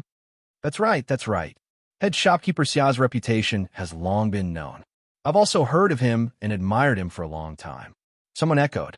Someone else followed head shopkeeper Xia's words and said, if it were up to me, that woman should know her place. Originally, she was still able to flaunt her power because her man is the famous Wang Yi, so we should be more careful when we see her. But now, her man can't even protect himself. Huh, that's right. I heard that the amount of money owed isn't a small amount. He said that he would let the prefectural magistrate pay the debt, but if the prefectural magistrate can't take out the money in the end, won't he still have to hand it over to him? I think so too. Don't be fooled by his bragging. Only those ignorant commoners would believe him. That woman should take a look at her man. He's already in a terrible fix. When it comes to military matters, it's possible that a mutiny will occur if things go wrong. When the time comes, the soldiers with hatred will rush in. No matter how skilled her man is in martial arts, he won't be able to protect her. She's about to lose her life, yet she's still clinging onto power. Everyone's mocking words were heard by the people next door. Lu Dasan lowered his head and peeked at Qin Yining's expression from the corner of his eye. From time to time, he would sneak a peek at Master Zhong's expression. Master Zhong was already sweating profusely. His nose was sunken, and his temples were covered in sweat. Ji Yun and the others behind Qin Yining gnashed their teeth in anger. If it wasn't for Qin Yining's orders, they would have rushed over to deal with that group of shameless old men. A group of men, but their mouths were even more talkative than women. They spoke incoherently and even dared to talk about things without any evidence. They were simply shameless. Qin Yining was probably the calmest person in the room. She was even in the mood to smile faintly. She raised her hand to suppress the furious emotions of the few people and made a shushing gesture. It was obvious that she was interested in continuing to listen. Seeing that Qin Yining didn't get up and leave in anger, nor did she go next door, and actually wanted to continue listening to those filthy words, Lu Dashuan's expression was rather shocked. This princess consort was even more composed and rational than he had expected. He couldn't help but mock the head shopkeeper Xian next door. So what if he was old and experienced? He was still someone who didn't even know how to look at people. After doing business for so many years, he didn't develop a humble personality. Instead, he became even more arrogant. He really was useless. Head shopkeeper Xia was drunk at this time, and he became even more proud after drinking wine. Especially after being praised to the skies by so many people, he only felt that he was the best in the world and no one could surpass him. He didn't have the slightest bit of apprehension when he spoke. Actually, you and I aren't unkind people. Old Xia, have never mistreated that person. In my opinion, a little girl like her should just sit there and wait to enjoy the dividends. If she treated me with courtesy, I naturally wouldn't let her fall short. But she's someone who won't walk and will fight back instead. She actually rejected me a few times these days. My posts were all rejected. It's clear that she's still putting on airs. She really doesn't know how to appreciate favors. That's right. With a woman's experience, I'm afraid that she can only see the small profits in front of her. Hasn't she thought about it? Isn't the profit or loss of her estate all dependent on your word? This is me being kind. I won't do anything to her. If she continues to persist in going about things the wrong way, I'll make her lose everything. She doesn't want to see me now, but in the future, I'll make her come crying and begging me. Of course, we already know that head shopkeeper Xia is amazing. If she doesn't know how to appreciate favors, we brothers will have to wait and see you show off your skills. The banquet next door was still going on, but the topic had already moved on to other places. The men began to discuss which brothel had brought in some strange woman. It was clear that they would go and have some fun after eating and drinking to their fill. Qin Yining waved at them and got up to walk to the door. Ji Yun and the bodyguards followed closely behind. Lu Dasan and Master Zhong walked at the back in silence. When they met the waiter who was leading the way, Master Zhong and Lu Dasan whispered a few words to him. Seeing the waiter nod his head in fear and trepidation, the two of them followed Qin Yining's footsteps. When they returned to Qin Manor, Qin Yining invited Lu Dasan and Master Zhong to the front hall. As soon as Qin Yining sat down, Master Zhong knelt in front of Qin Yining with a thump. "Princess, it's my negligence that I assigned the business of the old capital to someone with such a bad character. If it weren't for this, the businesses and power of the old capital wouldn't still be under your control. This old man is incompetent and really isn't suitable to stay by your side. It's better for me to return to my hometown and recuperate." Qin Yining stood up and personally helped Master Zhong up. He smiled and said, "How can I blame you? You are also deceived. You're also a victim. You and I have known each other for so long. I know Master Zhong's loyalty and ability. Don't say such discouraging words, and don't think about being tolerant. If I don't have your help by my side, who will I rely on when I encounter trouble in the future?" He pretended to be angry and said sternly, "You are not allowed to say such things in the future. Do you understand?" Master Zhong was so moved that he almost cried. This old man is ashamed. Lu Dasan watched from the side. He felt a little disappointed, but he felt even more emotional and envious. It seemed that this princess was really a kind person. After Qin Yining sat down again, his gaze fell on Lu Dasan. Lu Dasan immediately lowered his head and looked like he was waiting for orders. But after waiting for a while with his head lowered, Qin Yining still didn't speak. Silence was sometimes the most powerful weapon. Lu Dasan really wanted to know what Qin Yining was thinking. Did he already know what he was thinking? But he didn't dare to ask. Soon, sweat appeared on his forehead. You're tuning in to the Romance Rendezvous YouTube channel. We're so grateful for your support, and don't forget to subscribe to join us on this incredible journey through captivating stories. Your generosity through donations truly makes a world of difference, as it's the primary source of revenue that allows me to expand and enhance this channel for you. Thank you from the bottom of my heart for being a part of this adventure.